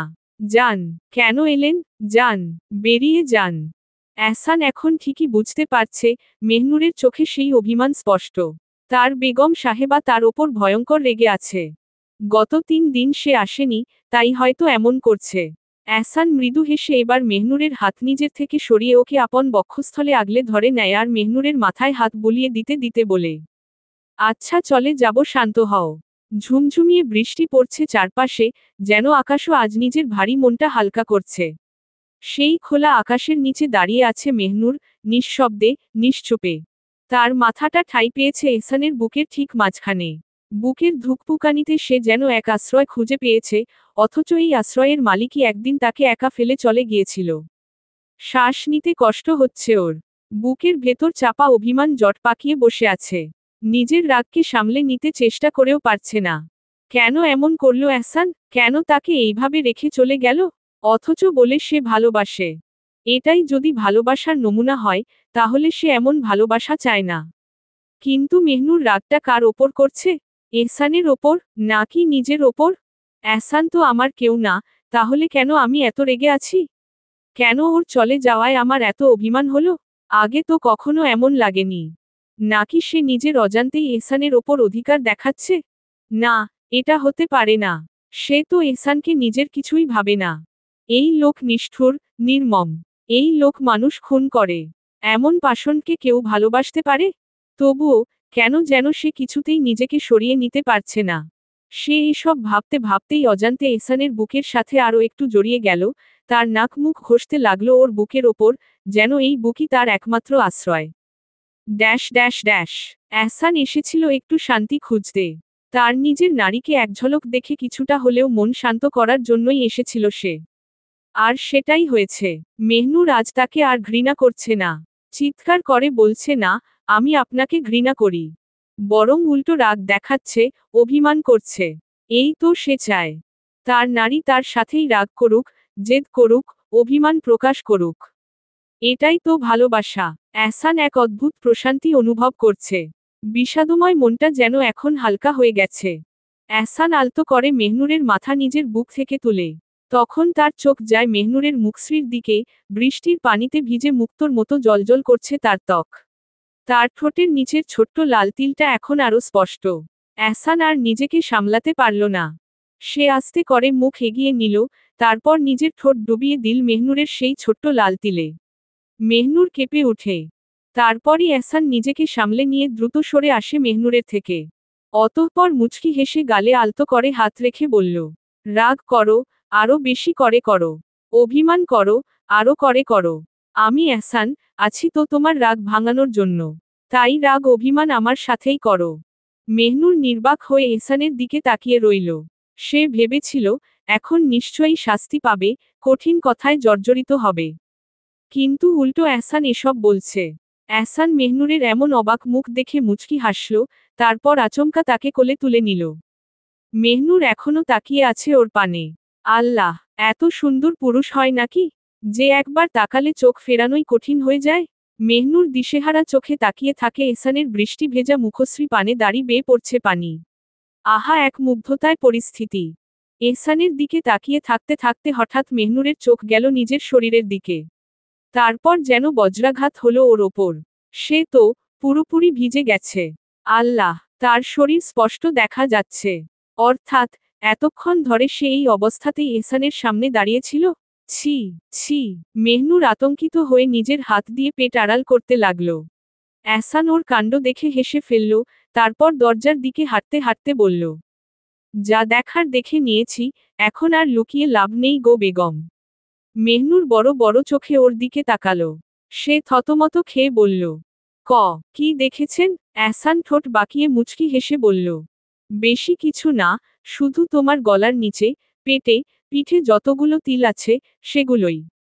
এই কথা বলেই সে বাথরুমের দরজা ঠেলে খুলে নেয়, তারপর মেহনুরকে কোল থেকে নামিয়ে দিল। মেহনুর কিছু বলতে যাবে, ঠিক তখনই এহসান বলল, আমি কাপড় আনছি, তুমি অপেক্ষা করো। মেহনুর মাথা নিচু করে দ্রুত সরে গেল। তারপর মনে মনে নিজেকে গালি দিতে লাগল। এই কি করলাম আমি? এত বিশ্রী পরিস্থিতি। ছি। Dash dash dash. এহসান বাইরে এসে আলমারি খুলে একটা সবুজ রঙের 3 পিস বের করল। তারপর সেটা নিয়ে বাথরুমের দরজার সামনে এসে বলল, নাও, এটা পরো। মেহনুর ধীরে ধীরে হাত বাড়িয়ে কাপড়টা নিল। এহসান কক্ষে ফিরে এসে দ্রুত নিজের ভেজা কাপড় বদলে ফেলে একখানা লুঙ্গি পরে নেয়। তারপর আয়নার সামনে দাঁড়িয়ে নিজের প্রতিচ্ছবির দিকে তাকালো। তার ঠোঁটে এখনো মেহনুরের সেই লাল তিলের স্বাদ লেগে আছে। আর সে এটা মুছতেও চাইছে না। এহসান বিছানায় পা ঝুলিয়ে বসে আছে, চোখে অধীর অপেক্ষার ছাপ। মেহনুরকে দেখার তৃষ্ণা দিন দিন বেড়েই চলেছে। 3 দিন ধরে সে ওর মুখ দেখেনি, 3 দিন ধরে এই বুকের মধ্যে জমে থাকা অস্থিরতা এক মুহূর্তের জন্যও কমেনি। আর কতক্ষণ অপেক্ষা করবে? ধৈর্য তো তারও আছে। মন চাচ্ছে এক দৌড়ে গিয়ে বাথরুমের দরজাটা ধাক্কা দিয়ে খুলে ফেলুক, তারপর মেহনুরকে কোলের ওপর বসিয়ে রেখে ওর আখির পানে চেয়ে থাকুক। তারপরই খট করে দরজা খুলে যায়, অপেক্ষার প্রহর শেষ হয়। মেহনুর বেরিয়ে আসে ধীর পায়, এক হাতে ভেজা চুলের ডগা আছড়ে নিচ্ছে, অন্য হাত দিয়ে ওড়নাটা বুকের কাছে টেনে রেখেছে। সবুজ রঙের 3 পিসটায় যেন আরো মোহময়ী লাগছে তাকে। মুখের ওপর ছড়িয়ে থাকা জলবিন্দুগুলো মুক্তোর মতো চিকচিক করছে, মনে হচ্ছে এগুলো পানি নয়, উজ্জ্বল কোনো জ্যোতির ফুলকি। এহসান থমকে তাকিয়ে থাকে। এই অনুভূতিটা নতুন কিছু নয়, তবু যেন নতুনের মতোই মনে হয়। বারবার দেখতে ইচ্ছে করে, প্রাণভরে দেখতে ইচ্ছে করে। তার মেহনুরকে দেখে কি কখনো মন ভরবে? এই মেয়েটা যেন এক মাদকতা, এক মোহ। এহসান ওর দিকে এগিয়ে যেতে মৃদু হেসে সে বলে, কি রে, কবুতরের বাচ্চা? যেখানে যাস, সেখানেই ঘুমিয়ে যাস নাকি? এত সময় নিলি? মেহনুর কিছু বলে না, এমনকি তাকিয়েও দেখে না। ইচ্ছে করেই না। এহসানের প্রতি রাগে, অভিমানে, ক্ষোভে ওর বুকের মধ্যে যেন আগুন জ্বলছে। একটা মানুষ এতটা নির্দয় কিভাবে হয়? তাকে ফেলে রেখে গেল, একা। অথচ বলে, ভালোবাসে। এটা যদি ভালোবাসার নমুনা হয়, তবে ঘৃণার নমুনা কেমন? আর এর মধ্যে এহসানের পরনে নেই কোনো গেঞ্জি, খালি গা, লজ্জা লাগছে মেহনুরের। মেহনুর কিছু না বলে চুল মুছতে মুছতে পাশ কাটিয়ে চলে যেতে নেয়। এহসান কি তা হতে দেবে? এক ঝটকায় ওকে নিজের কাছে টেনে নেয়, কোমরের চারপাশে শক্ত করে হাত বাঁধে। মেহনুর অবাক চোখে ওর দিকে তাকিয়ে থাকে। এত রাগ, এত অভিমান, কবুতরের বাচ্চা তোর আমার উপর? মেহনুর আরো অস্বস্তিতে পড়ে যায়।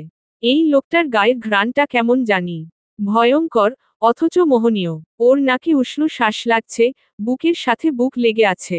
শরীরটা কাঁপতে থাকে, নিজেকে সামলাতে হাত মুঠো করে দাঁত চেপে বলে, এখনো যাননি কেন? যান, আপনার নতুন বউয়ের কাছে যান। এখানে এসেছেন কেন? এটা আমার বাড়ি, এখান শুধু আমি থাকব। এই মুহূর্তেই বেরিয়ে যান। এহসান একটুও বিচলিত হয় না, বরং ঠোঁটের কোণে এক রহস্যময় হাসি ফুটিয়ে বলে, নতুন বউ পেলি কোথায়? সে আরও কাছে টেনে নেয় মেহনুরকে, এতটাই কাছে যে ওর গায়ের কাঁপুনি স্পষ্ট বোঝা যায়। মেহনুর ধৈর্য হারিয়ে ফেলে, দাঁত চেপে বলে, কেন? যাকে এখন জোর করে বিয়ে করেছেন, তার সাথেই তো থাকার জন্য আমায় এখানে বন্দি করেছেন। এহসান ওর কপালে আলতো ঠোঁট ছোঁয়ায়, গম্ভীর গলায় বলে, প্রয়োজনে আমার মৃত্যু হোক, তবুও তুমি ছাড়া আমার সাথে অন্য নারীর নাম না জুড়ুক। মেহনুর কেঁপে ওঠে, শরীর থমকে যায়, চোখে ধোঁয়াশা জমে। সত্যি বলছে এহসান, নাকি ওকে বিভ্রান্ত করছে? মেহনুর শীতল দৃষ্টিতে তাকিয়ে থাকে এহসানের পানে। এহসান ওর নরম মুখখানি হাতের মাঝে নিয়ে চেয়ে থাকে কে মেহনুরের নিষ্পাপ আঁখি পানে কিছু মুহূর্ত। তারপর ঘায়েল গলায় বলে, এভাবে তাকিও না, তুমি আমার পানে, আমি যে চিরতরে ঘায়েল হয়ে যাব তোমার এই আঁখিতে। মেহনুর স্থির দৃষ্টিতে তাকিয়ে বলে, ভালোবাসেন আমায়? এহসানের চোখে নেশা খেলে যায়। গভীরভাবে চেয়ে থেকে ধীর কণ্ঠে বলে, হ্যাঁ, বাসি, ভীষণ ভালোবাসি। মেহনুর দীর্ঘ নিঃশ্বাস নেয়, একটুখানি থেমে বলে, তাহলে বাড়ি নিয়ে যান আমায়। এহসান মৃদু হেসে ওর কানের কাছে ফিসফিস করে বলে, তুমি এখানেই থাকবে, এটাই আমার সিদ্ধান্ত। মেহনুর রাগে ফেটে পড়ে, এহসানের কোমর থেকে হাত সরিয়ে দিতে দিতে বলে, ছাড়ুন আমায়, ঘৃণা করি আপনাকে। আপনি আমায় শান্তিতে থাকতে দিচ্ছেন না, মরতেও দিচ্ছেন না। এহসান একদমই পাত্তা দেয় না, বরং আরও শক্ত করে ওকে আঁকড়ে ধরে। ছাড়ার জন্য যদি ধরতাম, তাহলে কি এভাবে আঁকড়ে নিতাম? আর শান্তির কথা বলছো? দুনিয়ায় যদি শান্তি পেতে চাও, তবে আমার বুকেই পাবে, আর কোথাও না। মেহনুর কাদো কাদো গলায় বলে, ছাড়ুন আমায়। আপনি আমায় বাড়ি নিয়ে যাবেন না, তাহলে কেন জড়িয়ে ধরছেন? এহসান মুচকি হেসে বলে, আর যদি একবার ছাড়ুন বলিস, তো এমন ধরা ধরব যে। তাক বললাম না। মেহনুর হাল ছেড়ে দেয়, চুপসে যায়। কিছুক্ষণ পর এহসান ওকে আলতো করে ছেড়ে দিয়ে ওর গালে হাত রেখে বলে, যা, খাবার তৈরি কর। সারাদিনের মধ্যে ভাত খাইনি। মেহনুরের বুকটা মোচড় দিয়ে ওঠে। সারাদিন ভাত খায়নি? কেন জানি খুব খারাপ লাগতে থাকে এ কথা শুনে। আর কিছু না বলে চুপচাপ নিজেকে ছাড়িয়ে রান্নাঘরের দিকে পা বাড়ায়। মেহনুরের পিছনে পিছনে এহসানও রান্নাঘরে প্রবেশ করে। মেহনুর রান্নাঘরে থাকা ফ্রিজ থেকে একটা মাছ আর গরুর মাংস বের করে বেসিনে ভিজিয়ে রাখে, এখানে এসব সবই রাখা ছিল। পিছনে ঘুরে এহসানকে দেখে ভ্রু কুঁচকে বলে, আপনি এখানে কি করছেন? এহসান ওর দিকে তাকিয়ে বলে, তো, আমার আসা নিষেধ নাকি?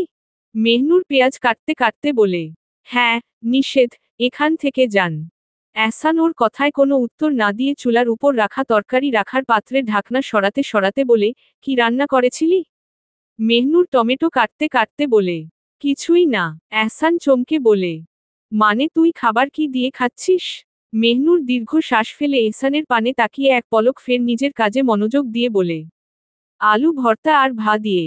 এহসান বেশ রেগে যায়, এতে সবকিছু আছে তাহলে শুধু এটা দিয়ে কেন খানে?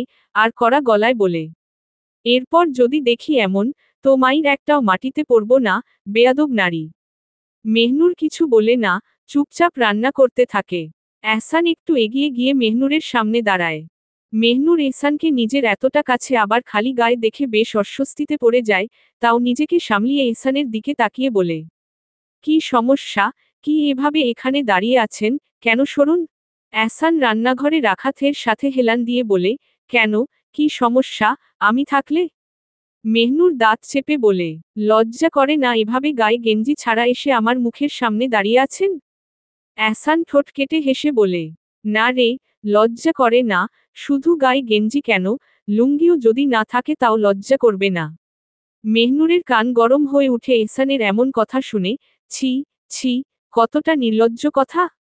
মেহনুর আর এহসানকে কিছু বলে না, নিজে নিজে ফিসফিস করে বলতে থাকে। আস্তাগফিরুল্লাহ, মাবুদ, মাফ করো তুমি, ছি, ছি। এহসান মেহনুরের এমন কথায় মৃদু হেসে বলে, বউ, হাস, তুই আমার, তোর সামনে এসব কথা বললে গুনাহ হবে না বরং সোয়াব হবে। মেহনুর মাছ তেলে ভাজতে ভাজতে বলে, ছি, ছি, এত নির্লজ্জ, আমি আমার বাপের বংশে দেখিনি, ছি। এহসান মেহনুরের এমন কথা শুনে বলে, তুই যতটা নির্লজ্জ আমায় বলছিস, ততটা নির্লজ্জ কিন্তু আমি নয়। মেহনুর দাঁত চেপে বলে, তা শুনি, কি বাকি রেখেছেন, লজ্জার যে আপনি এতটাও নির্লজ্জ নন। এহসান ভ্রু নাচিয়ে বলে, তোকে বাচ্চার মা বানানোর বাকি রেখেছি, আর এটাই সব থেকে লজ্জার আমার জন্য, যে বিয়ের মাস হতে চলল আর বাপ হওয়ার পদ্ধতি গ্রহণ করিনি। মেহনুর এবার বেশ চটে গিয়ে বলে, আর একটা কথা বললে না খেয়ে থাকবেন, রান্না করব না আমি। এহসান মৃদু হেসে বলে, সমস্যা নেই, খাবারের বদলে তোকে খেয়ে নিব, চলবে আমার। মেহনুর এহসানের এতটা খারাপ কথা শুনে আর একটা বাক্য ব্যয় করে না, চুপচাপ রান্না করতে থাকে। এহসানও আর কিছু বলে না, চুপচাপ বসে থাকে। মেহনুর মাছ ভাজা আর গরুর মাংস রান্না করছে কারণ সে জানে এহসানের গরুর মাংসটা বেশ প্রিয়, এনিশা বেগমই বলেছিলেন। মেহনুর নিজের মতো রান্না করছে আর এহসান নিজের চোখের তৃষ্ণা মেটাতে ব্যস্ত, সে আপন নারীর পানে তাকিয়ে। সে মেহনুরকে মন ভরে, প্রাণ ভরে খুঁটিয়ে খুঁটিয়ে দেখছে। মেহনুরের থুতনির নিচের তিলটা বেশ নজর কাড়েছে এহসানের, তাই এহসান হঠাৎ মেহনুরকে বলে, এদিকে আয় না রে। এহসানের হঠাৎ এমন ডাকে মেহনুর ভরকে গিয়ে ওর পানে তাকিয়ে বলে, কেন? এহসান ঠোঁট কেটে হেসে বলে, একটা চুমু দেই তোর থুতনিতে। মেহনুর এহসানের এমন কথা শুনে নিজের হাতে থাকা খুন্তির দিকে তাকিয়ে বলে, গরম খুন্তি লাগিয়ে দিব ঠোঁটে যদি আর একটা অসভ্য কথা বের হয় আপনার জবান দিয়ে। মেহনুরের কথা শুনে এহসান আফসোস করে বলে, আস্তাগফিরুল্লাহ, মাবুদ, মাফ করো তুমি, এ বেয়াদব নারীর বেয়াদবি। এটা বলেই এহসান সময় বায় না করে মেহনুরের পিছনে এসে দাঁড়ায়, ওকে কিছু বলার সুযোগ না দিয়েই মেহনুরকে পিছন থেকে জড়িয়ে ধরে, ওর কাঁধে নিজের থুতনি রাখে। মেহনুর কেঁপে উঠে এহসানের এতটা কাছে আসায়, দম বন্ধ লাগছে। বুক ধুকপুক করছে, হৃৎপিণ্ড লাফিয়ে বেরিয়ে আসছে, এতটা ভয়ঙ্কর অনুভূতি অনুভব হচ্ছে। মেহনুর অনেক সময় নিয়ে নিজেকে সামলিয়ে কাপা গলায় বলে, দেখুন, এটা ফাইজলামির সময় নয়, ছাড়ুন, আমি রান্না করছি। এহসান মেহনুরের গায়ে নিজের নাক ঘেঁষতে ঘেঁষতে বলে, এটা ফাইজলামি নয় গো বেগম, এটাই ভালোবাসা।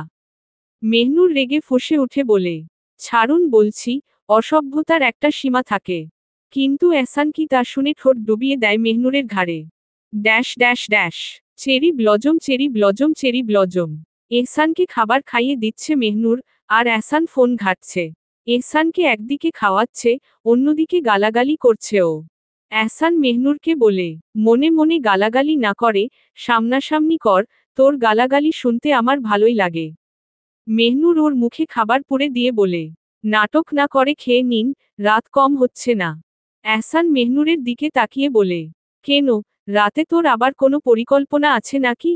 মেহনুর অবাক হয়ে বলে, কিসের পরিকল্পনা? এহসান ঠোঁট কেটে হেসে বলে, বাচ্চা নেওয়ার। মেহনুর রেগে গিয়ে জোরে শ্বাস নিয়ে দাঁত চেপে এহসানের মুখে খাবার তুলে দেয়।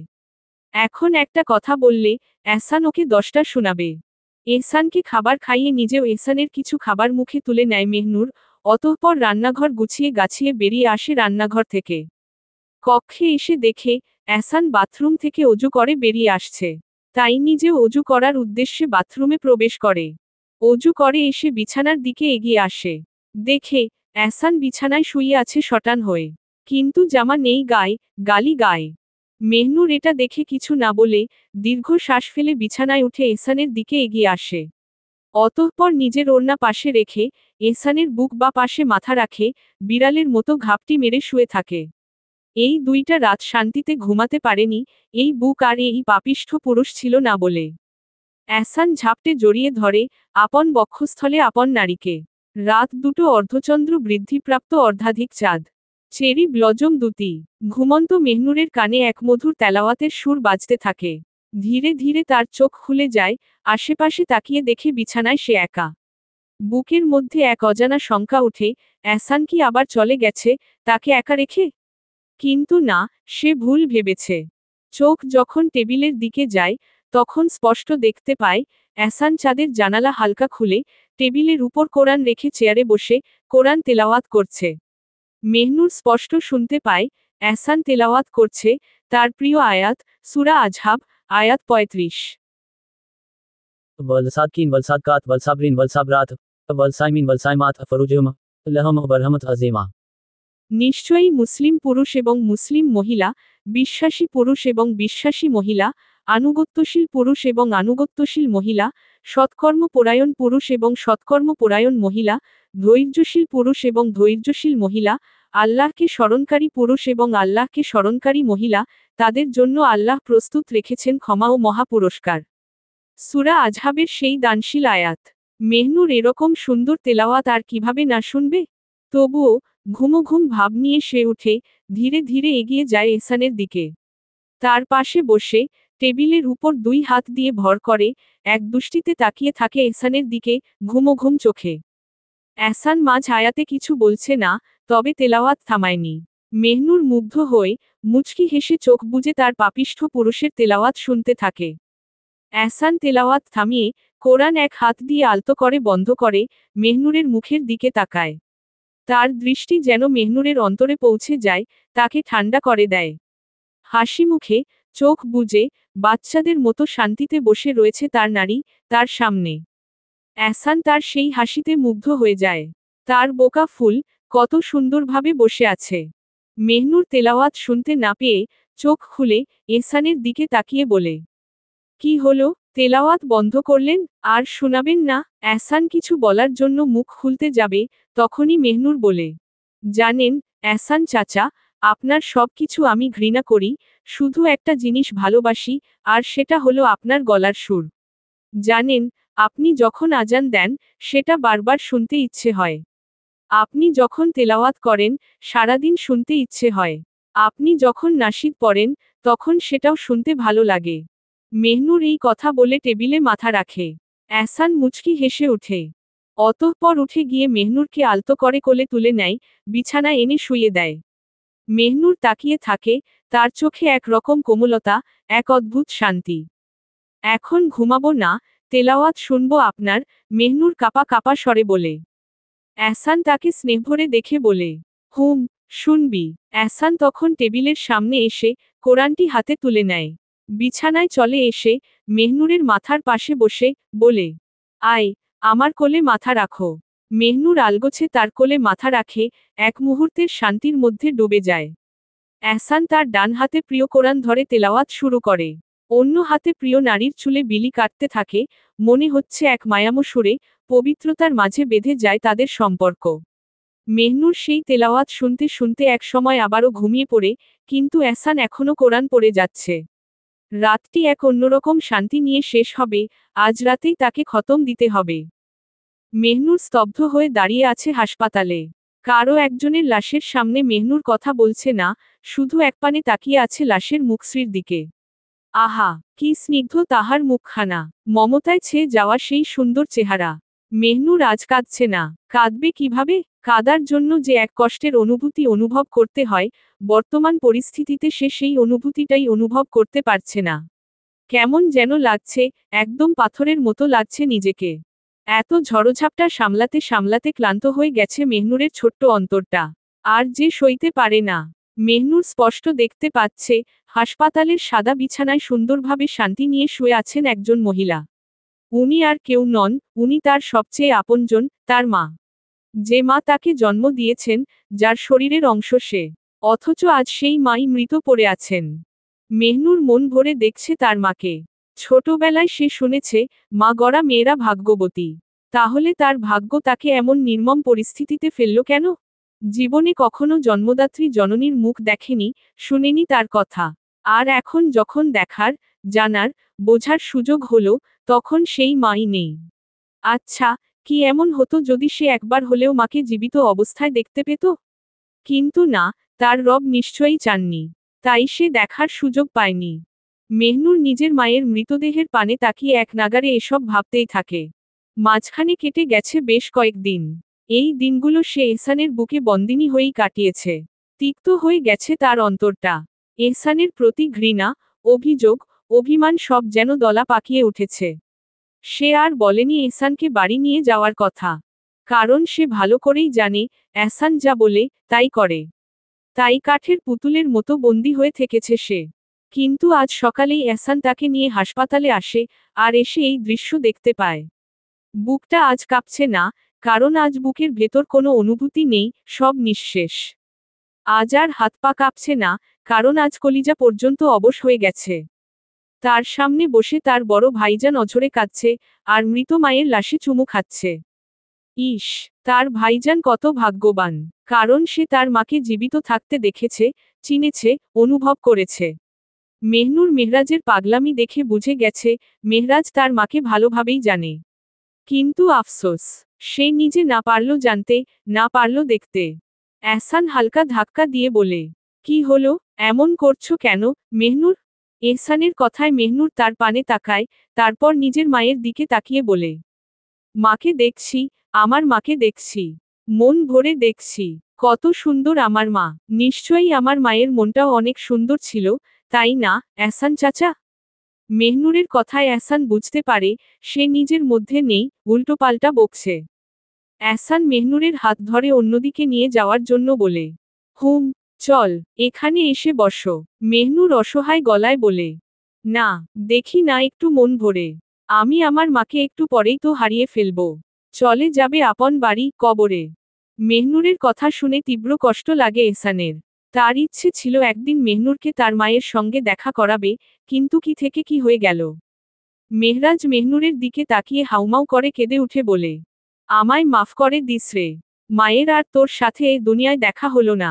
আমি বলতে চেয়েছিলাম তোকে সব, কিন্তু তুই সব সামলাতে পারবি কিনা। মেহনুর তাকে কিছু বলতে দেয় না। এক দৌড়ে ভাইজানের কাছে গিয়ে তার চোখের পানি মুছিয়ে দিয়ে বলে, না, তুমি কেঁদো না। আমি বুঝি, তুমি কেন বলনি। এহসান ভেবেছিল, মেহনুর মেহরাজের ওপর রাগ করবে। কিন্তু হলো উল্টো। মনে মনে বলল এহসান, সবাইকে বুঝতে পারলি বোকা নারী, শুধু এই পাপিষ্ঠ আমার ভালোবাসাটাই বুঝলি না। মেহরাজ বসে থেকে মেহনুরকে জড়িয়ে ধরে কেঁদে ওঠে। মেহনুর তার মাথায় হাত বুলিয়ে দিতে দিতে নিজের কান্না চেপে রাখতে চায়। কারণ এখন তার কান্না আসছে। এখন অনুভব হচ্ছে, তার মা আর দুনিয়ায় নেই। মেহনুর কান্না গলায় চেপে বলে, তুমি কেঁদো না ভাইজান, এতে আমাদের মায়ের কষ্ট হবে। আমাদের মা কত কষ্ট করেছে এই দুনিয়ায়, অন্তত মৃত্যুর পর শান্তিতে থাকুক। এই কথা বলে মেহনুর মেহরাজের থেকে সরে এসে একদম নিজের মৃত মায়ের মুখের সামনে ঝুঁকে এক দৃষ্টিতে তাকিয়ে থাকে তার দিকে। তারপর এক পলক মেহরাজকে দেখে বলে, ভাইজান, আমি একদম মায়ের মতো হয়েছি। তুমি নিশ্চয়ই আমাদের বাবার মতো হয়েছ, তাই না? দেখ, মায়ের মতো একদম। আমি হুবহু। কি সুন্দর না, ভাইজান? মেহনুর নিজের মধ্যে নেই। যা মনে আসছে, তাই বকছে। আর এহসান এই দুই ভাই বোনের পাগলামির সাক্ষী হচ্ছে। মেহনুর নিজের নিকাব খুলে নিজের ঠোঁট ছোঁয়ায় মায়ের কপালে, গালে, সর্বাঙ্গে। তারপর ফিসফিস করে বলে, আপনার সাথে দেখা তো আর হলো না এই জাহানে। তবে চিন্তা করবেন না, এই দুনিয়া আর কদিনের। অতি শীঘ্রই দেখা হবে, কাল হাসরের মাঠে। আমাদের ইনশাআল্লাহ। এই কথা বলে মেহনুর ডুকরে কেঁদে উঠে। এহসান আর দাঁড়িয়ে থাকে না। দ্রুত এগিয়ে এসে মেহনুরকে ধরে নিয়ে যেতে চায়। মেহনুর যেতে চায় না। এহসান না পারতে ধমক দিয়ে বলে, তুই পাগল হয়ে গেছিস। জানিস না, মৃতদের জন্য কাঁদতে নেই। এহসান মেহনুরকে অনেক কষ্টে ক্যাবিনের বাইরে নিয়ে আসে, যেখানে মেহনুরের পরিবারের সবাই অপেক্ষা করছেন। তারা কেউ ভেতরে যাননি। যতই হোক, গায়রত বলে কিছু আছে, মেহনুরের মা তাদের জন্য হারাম, তাই উনার লাশও তাদের দেখা হারাম। আর বাড়ির মহিলারাও এখনো ভেতরে যাননি, কারণ এতক্ষণ এহসান সেখানে ছিলেন। যদিও তারা পর্দার আড়ালে ছিলেন, তবুও এহসান মেহনুরকে নিয়ে আসার পর সবাই সামনে এসে দাঁড়ান। মেহনুর বাইরে আসতেই মেহরুব এক প্রকার দৌড়ে এসে তাকে নিজের কাছে টেনে নেয়, শক্ত করে আগলে ধরে ফিসফিসিয়ে বলে, তুই একদম কাঁদবি না, কষ্ট পাবি না। আমরা আছি তো, আমরা আছি না? মেহনুর মেহরুবকে শক্ত করে জড়িয়ে ধরে, চিৎকার করে কাঁদতে কাঁদতে বলে, ভাইজান, আমি আর নিতে পারছি না। আমি মরে যাব। আমার দম বন্ধ হয়ে আসছে। ঠিক তখনই পাশ থেকে ওর বাবা বলে ওঠেন, আম্মা, তুমি কেঁদো না। তোমার কান্নায় মানায় না। কতদিন পর আম্মা ডাক শুনল মেহনুর নিজের বাবার মুখ থেকে। কিছুক্ষণের জন্য একদম স্তব্ধ হয়ে যায় সে। অতঃপর মেহরুবকে ছেড়ে এসে নিজের আব্বাকে শক্ত করে জড়িয়ে ধরে ডুকরে কেঁদে ওঠে। মাজহারুল সাহেব কিছু বলেন না, চুপচাপ মেয়ের মাথায় হাত বুলিয়ে দিতে থাকেন। তখনই এহসান বলে ওঠে, মেহরুব, আমি মেহরাজকে বের করে আনছি। তুই ওকে সামলাস, আর তাড়াতাড়ি জানাজার ব্যবস্থা কর। মেহরুব এহসানের কথায় মাজহারুল সাহেবের দিকে তাকিয়ে বলে, আব্বা, জানাজা কোথায় হবে? বাড়িতে নিয়ে যাবেন না খালাকে? এহসান স্পষ্ট কণ্ঠে বলে, এখানেই গোসল দিয়ে রাতে আমরা যারা আছি তারাই জানাজা পড়িয়ে সোজা কবরস্থানে নিয়ে গিয়ে দাফন করব। এহসানের কথায় মেহরুব, মাজহারুল সাহেব এবং অন্য ভাইরা সহমত প্রকাশ করেন। এহসান ভেতরে গিয়ে মেহরাজকে নিয়ে আসে। মেহরাজ তখনও কান্নায় ভেঙে পড়েছে। অতঃপর মেহনুরকে আগলে নিয়ে একটি বেঞ্চে বসায়। স্পষ্ট দেখা যাচ্ছে ওর কি অবস্থা হয়েছে। কান্না করতে করতে যেন নিঃশেষ হয়ে গেছে। এহসান নিজের পাঞ্জাবির পকেট থেকে রুমাল বের করে ওর চোখ মুখ মুছিয়ে দিতে দিতে বলে, তুমি এভাবে কেঁদো না, এতে মেহরাজ আরও ভেঙে পড়বে। নিজেকে শক্ত করো, তুমি কি জানো না? কথা শেষ না হতেই মেহনুর এক দৃষ্টিতে এহসানের দিকে তাকিয়ে থাকে। এই মানুষটা যতই খারাপ হোক না কেন, তার খারাপ সময়ে সবকিছু ভুলে সে পাশে দাঁড়ায়। পরক্ষণেই মেহনুর হঠাৎ এহসানের বুকে ঝাঁপিয়ে পড়ে শক্ত করে আঁকড়ে ধরে ডুকরে কেঁদে ওঠে বলে, আমি আমার মায়ের মৃত্যুর জন্য কাঁদছি না। আমি কাঁদছি কারণ আমি আমার মায়ের জীবিত মুখখানা কখনো দেখতে পাইনি। এহসান মেহনুরের মাথায় আর পিঠে হাত বুলিয়ে সান্ত্বনার সুরে বলে, তো কি হয়েছে? এই দুনিয়ায় দেখতে পাওনি, তো কি হয়েছে? চিরস্থায়ী পরকালে নিশ্চয়ই দেখতে পাবে। কিন্তু মেহনুর শান্ত হয় না। আরও শক্ত করে আঁকড়ে ধরে এহসানকে, ফুপিয়ে ফুপিয়ে কাঁদতে থাকে। অবশেষে মাটির কোলে শোয়ানো হলো মেহনুরের মাকে। কান্নার স্রোত ধীরে ধীরে স্তিমিত হয়ে এল, অথচ শূন্যতার দহন যেন আরও প্রবল হল। এহসান জানাজা থেকে ফিরে ছোট তালুকদার বাড়ির দরজার সামনে এসে দাঁড়ায়। আজ কত বছর পরে বাড়িতে পা রাখছে, সে নিজেই জানে না। তার চোখে কোনো আবেগ নেই, কেবল এক অদ্ভুত স্থিরতা। বাড়িতে ঢুকেই সে দেখে মেহনুর মাটিতে বসে আছে, যেন ভেঙে পড়েছে সমগ্র অস্তিত্ব। তার মাথা রাখা এহসানের আপন খালার কোলে, এনিফা বেগমের কোলে। কত বছর পর যে নিজের মায়ের বোন খালাকে দেখল তার হিসেব নেই এহসানের। এহসান কিছুক্ষণ স্থির দাঁড়িয়ে থাকল, তারপর ধীরে ধীরে এগিয়ে এসে কাশি দিয়ে নিজের উপস্থিতি জানান দিয়ে বলল, মেহনুর, চলো, যেতে হবে। তার কণ্ঠে আদেশের সুর। এনিফা বেগম চোখ তুলে তাকালেন। ক্ষিপ্ত দৃষ্টি, যেন মুহূর্তেই চুরমার করে দেবেন সামনে দাঁড়িয়ে থাকা মানুষটাকে। তার বুকের ভেতর রাগ আর ঘৃণার এক সুনামি বয়ে চলেছে।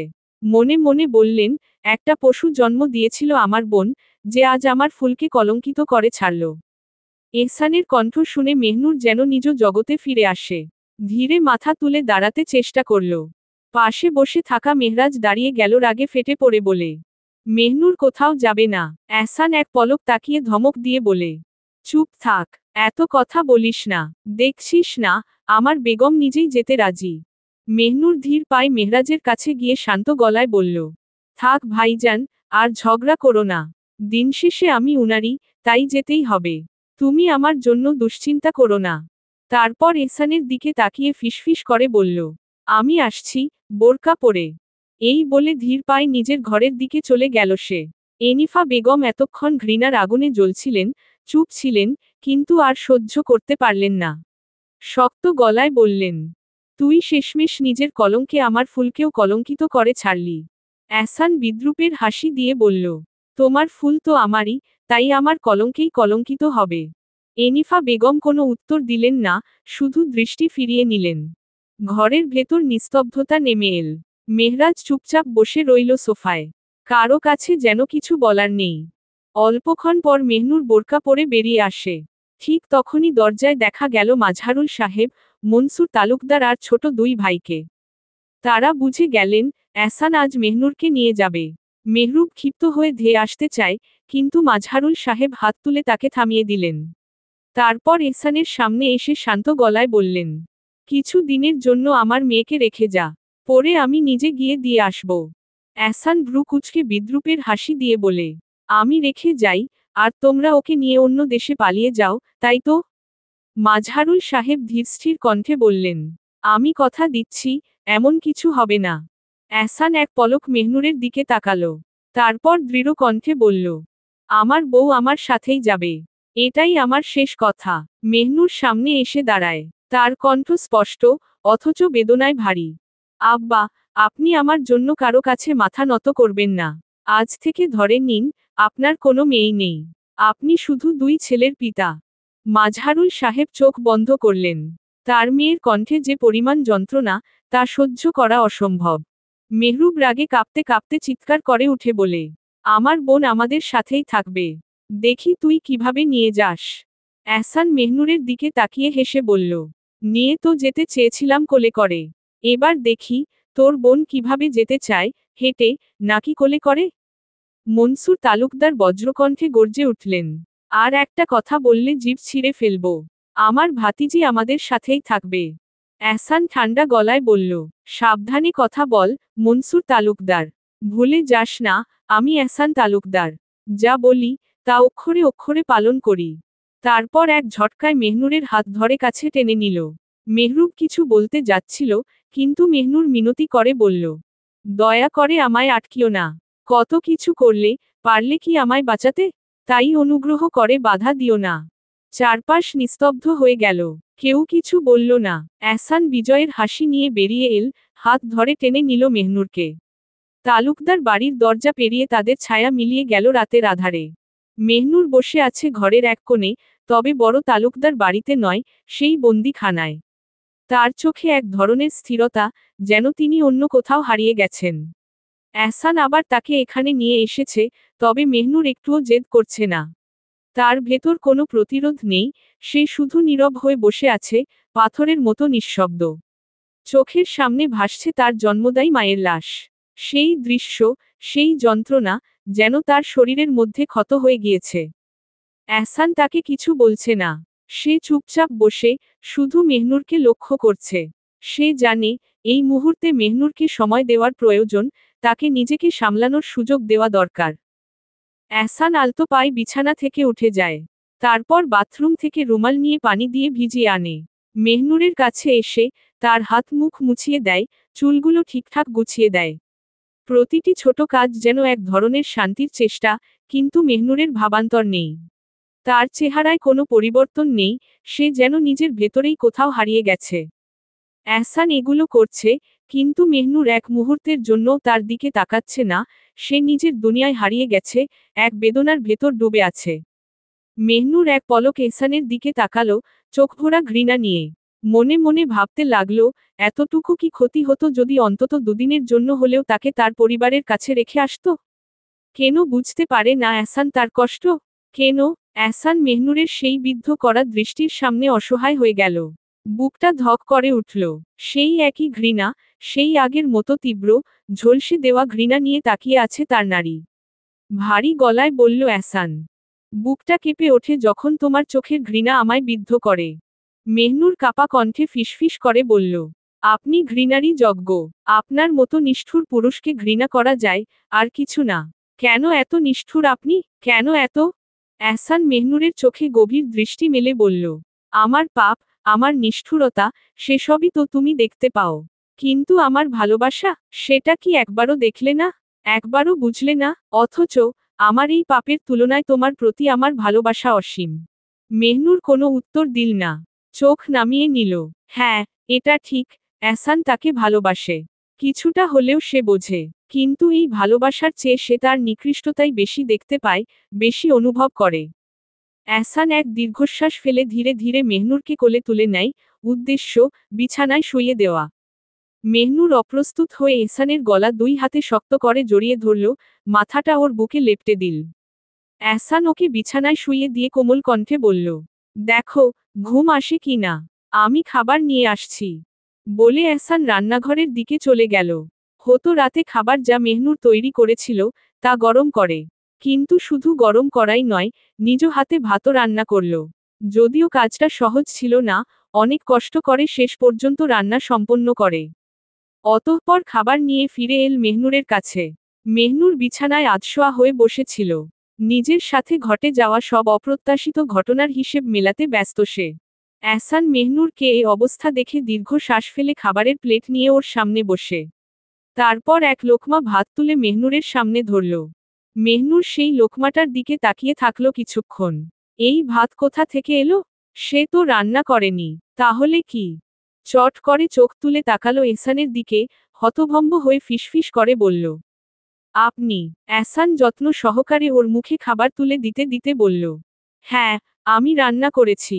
প্রতিদিন তো তুই আমায় খাওয়াস, আজ আমিই না হয় তোকে খাওয়ালাম। মেহনুর বিস্ময় তাকিয়ে রইল। এই পুরুষ তার জন্য রান্না করেছে? কেন করল? ভালোবাসে বলে, তাই কি? মেহনুর এবার এহসানের হাতের দিকে দৃষ্টি দিল। গভীরভাবে পরখ করতে করতে বলল, হাতটাত পুরাননি তো? এহসান মৃদু হেসে নিজের হাতের দিকে তাকিয়ে ওর দেয়। না, পুরাইনি। মেহনুর সূক্ষ্ম কণ্ঠে বলল, যদি পুড়ে যেত? এহসান মৃদু হাসল।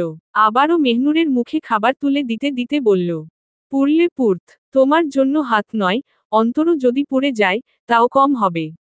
মেহনুর বিস্ময়ের সাগরে ডুবে গেল। আজ আর থেমে থাকতে পারল না, প্রশ্ন করেই ফেলল, আমি? আমি এমন কি, যার জন্য এত কিছু? এহসান গভীর চোখে তাকিয়ে মৃদু স্বরে বলে, আমার জীবনে তুমি ঠিক কি, তা হয়তো এই জীবনে বলে শেষ করতে পারবো না। তাই থাক না কিছু না জানা প্রশ্ন। মেহনুর আজ থামল না। আচ্ছা, একটা প্রশ্ন করি, উত্তর দিবেন? এহসান ওর মুখে খাবার তুলে দিতে দিতে বলে, হুম। মেহনুর নিজেকে সামলে গলা পরিষ্কার করল। তারপর এক অদ্ভুত প্রশ্ন করে বসল, ঠিক 5 বছর আগে, শায়ন মাসের 3 তারিখে। হ্যাঁ, 3 তারিখেই, আপনি যে একজনকে জবাই করেছিলেন, মনে আছে? তার নাম আলম? এহসান এক মুহূর্ত চুপ করে গেল। মেহনুর থেমে গেল না। তাকে কেন মারলেন? সে তো একজন নিষ্পাপ বাবা ছিল, যে নিজের সন্তানদের জন্য পরিশ্রম করত। সে তো ভালো মানুষ ছিল। তাহলে কেন তাকে আপনার নিকৃষ্টতার শিকার হতে হলো? এহসান এক তপ্ত শ্বাস ফেলল। তারপর স্থির কণ্ঠে বলল, এটা জেনে রাখো, আলম এক বিষাক্ত কীট ছিল। তাই মরতে হয়েছে ওকে। মেহনুর অসহায় গলায় বলল, কেন? বলুন। এহসান ওর মুখে খাবার তুলে দিয়ে শান্ত গলায় বলল, সময় হলে সব বুঝবি, ঠিক আছে? মেহনুর চুপ করে গেল। কিন্তু এই নীরবতার মাঝেও ওর হৃদয়ে ঝড় বয়ে গেল। দুতি দুতি দুতি। সবার চোখের সামনে একরকম মেনে নেওয়া হয়েছে যে মেহনুর এখন থেকে এহসানের অধীনেই থাকবে। কিন্তু মেহরুব ও মেহরাজ, তারা কোনোভাবেই এই বাস্তবতাকে মেনে নিতে পারছে না। তাদের কলিজার টুকরো, তাদের মেহনুর, কিভাবে এক কলঙ্কের সম্পর্কে আবদ্ধ থাকবে? মেহরাজ আর মেহরুব এসব নিয়ে চিন্তিত হয়ে বসে আছে ছাদে সোফাতে। অনেকক্ষণ নীরব থাকার পর মেহরাজ হঠাৎই বলে উঠে, মেহরুব, ওই যে এহসানের একটা ছোট বোন আছে, ওর বিয়ে হয়ে গেছে? মেহরুব প্রশ্ন শুনে খানিকটা চমকে গেল, তবুও স্বাভাবিক থাকার চেষ্টা করে উত্তর দিল, হ্যাঁ, আছে তো, আমাদের মেহনুরের সাথেই পড়ে। আর মনে হয় বিয়ে হয়নি, কারণ বিয়ে হলে তো এখানে থাকতো না। মেহরাজ ঠোঁটের কোণে এক শয়তানি হাসি ফুটিয়ে বলল, ও আচ্ছা। মেহরুব ভ্রু কুঁচকে মেহরাজের দিকে তাকিয়ে বলে, এসব জানতে চাইছো কেন? মেহরাজ তিক্ত হেসে বলল, বেশ প্রয়োজনেই জানতে চাইলাম। ঠিক তখনই ছাদে আলতো পায়ে চানিয়ে প্রবেশ করল নুরি। ওখানে রাখা টেবিলের ওপর চায়ের ট্রে নামিয়ে মেহরাজের দিকে তাকিয়ে বলল, বড় ভাইজান, আপনাদের চা। মেহরাজ কোনো কথা না বলে নিজের কাপ তুলে নিল, তারপর সঙ্গে সঙ্গেই উঠে দাঁড়ালো। উদ্দেশ্য, এখান থেকে সরে গিয়ে মেহরুব ও নুরিকে কিছুটা সময় একা ছেড়ে দেওয়া। চলে যেতে যেতে মেহরাজ একচিলতে হাসি দিয়ে বলল, নুরি, মেহরুবের মাথা নাকি খুব ধরেছে। যদি পারিস, তো একটু টিপে দিস। মেহরুব মেহরাজের এই গজবি মিথ্যা শুনে ঘাড় ঘুরিয়ে বড় বড় চোখ করে তাকালো, আর মেহরাজ মুচকি হেসে সিঁড়ি বেয়ে নিচে নেমে গেল। নুরি কিছুক্ষণ চুপচাপ দাঁড়িয়ে রইল। কি করা উচিত বুঝতে পারছিল না। তবু চলে যাওয়ার জন্য পা বাড়াতেই মেহরুব ধমক দিয়ে বলে, কি রে, ভাইজান কি বলল, শুনিসনি? নুরি নির্লিপ্ততার দৃষ্টিতে তাকিয়ে বলে, ভাইজান বলেছে, আপনি বলেননি তো। মেহরুব চায়ের কাপে চুমুক দিতে দিতে বলে, ভাইজান বলেছে, এখন আমিও বলছি। দে, মাথা টিপে। নুরি কপাল কুঁচকে বলে, আপনার সব কথা সবসময় শোনার প্রয়োজন মনে করি না।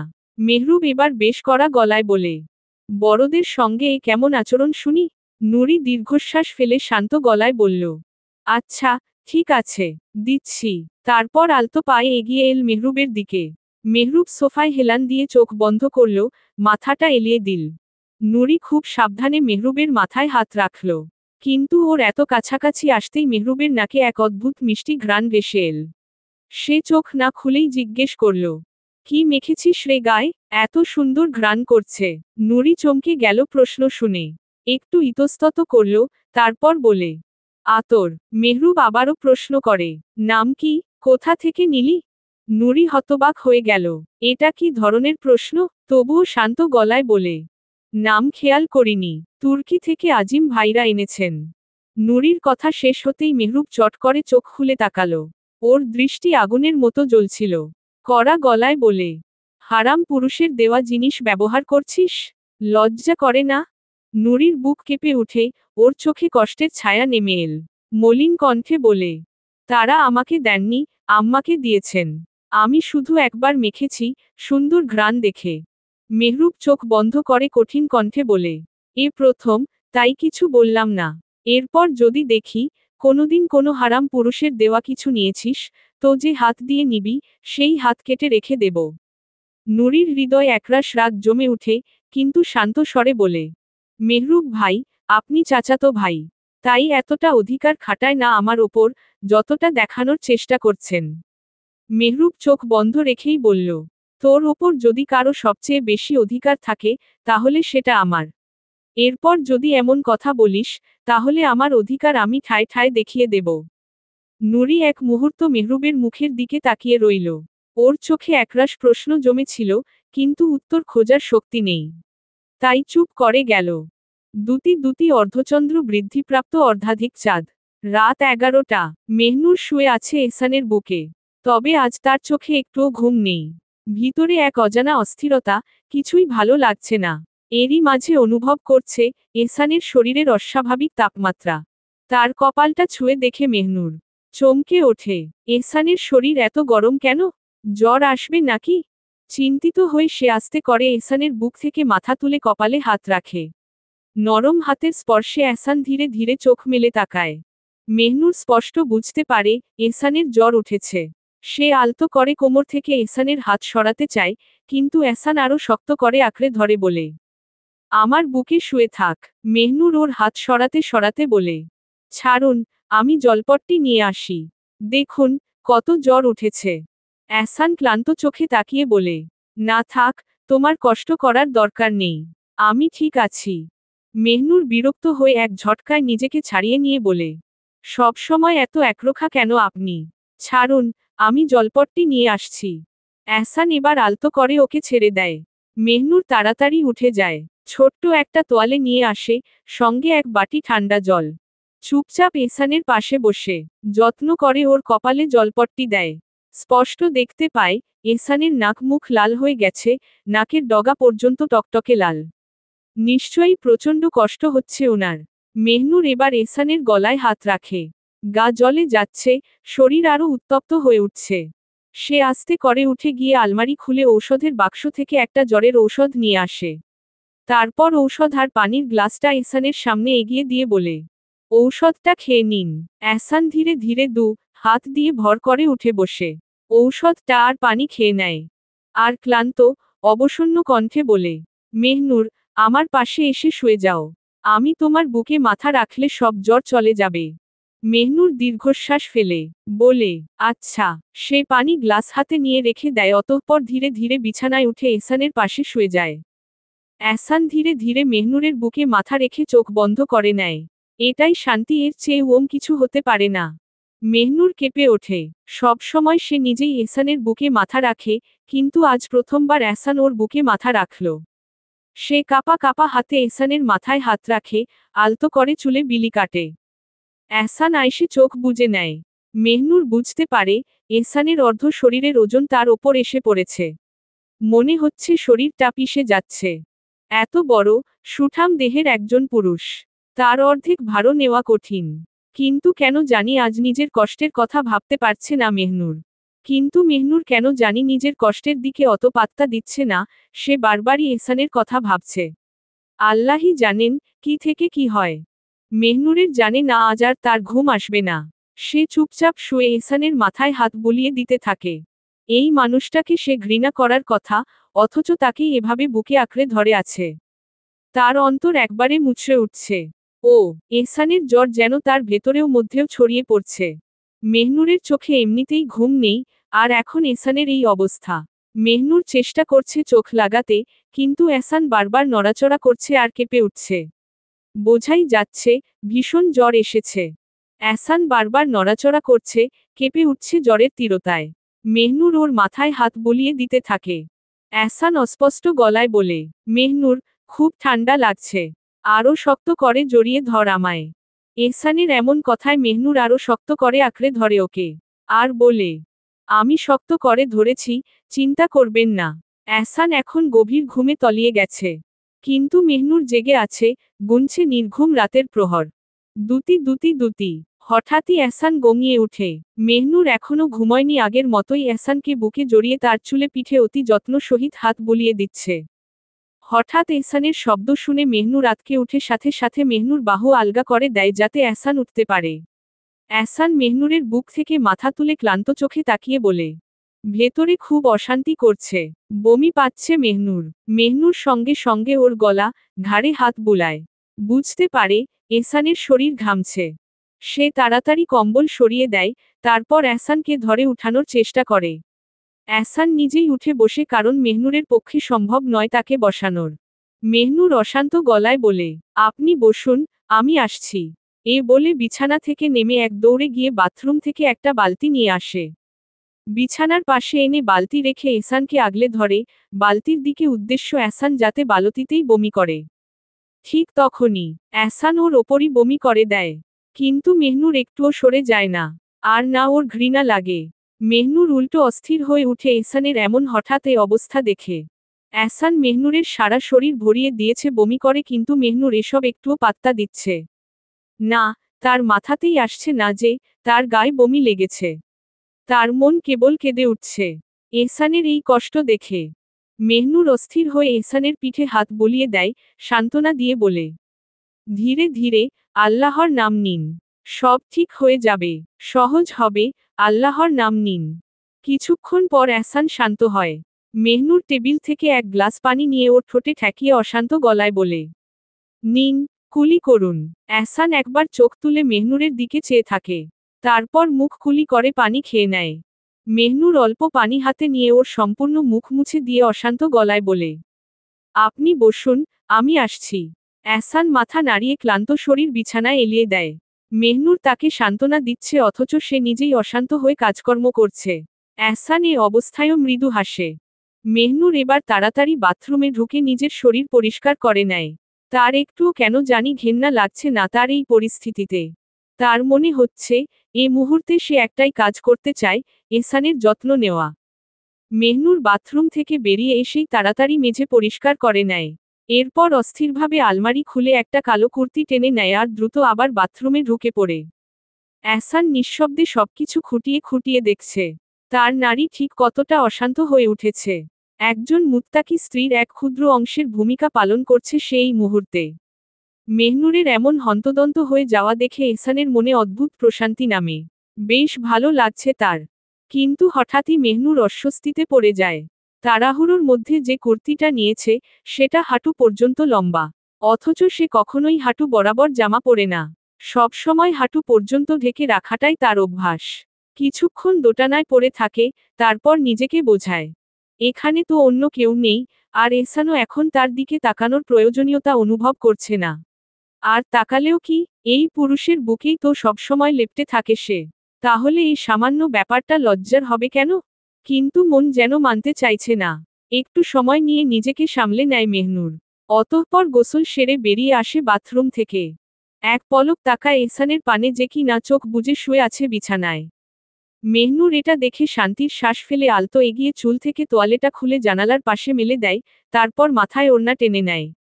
এহসানের পাশে এসে দেখে, এহসান সেই আগের ন্যায় চুপচাপ শুয়ে আছে। কিন্তু তার দৃষ্টি অপলকভাবে তাকিয়ে আছে তার দিকেই। মেহনুর গভীর শ্বাস ফেলে, ধীরে হাত বাড়িয়ে এহসানের চুলে কপালে হাত বুলিয়ে দেয়। আর বলে, আপনার শরীর মুছে দিই, ঘেমে গেছেন, মন শান্ত হবে। এহসান তেমনি চেয়ে থেকে মৃদু গলায় বলে, না, প্রয়োজন নেই, তোকে কষ্ট করতে হবে না। মেহনুর ভ্রু কুঁচকে তাকায় আর বলে, বলেছি উঠুন, এত কথা বলার সময় নেই। এহসান এবার আর কিছু না বলে ধীরে ধীরে উঠে বসে বালিশে হেলান দেয়। মেহনুর ছোট্ট একটা তোয়ালে ভিজিয়ে আনে, এক মগ পানি নিয়ে আসে। বিছানার পাশে টেবিলে মগ রেখে আলতোভাবে এগিয়ে আসে এহসানের দিকে। কাপা কাপা হাতে এহসানের টি-শার্টের হাত রাখে, উদ্দেশ্য টি-শার্টটা খোলা।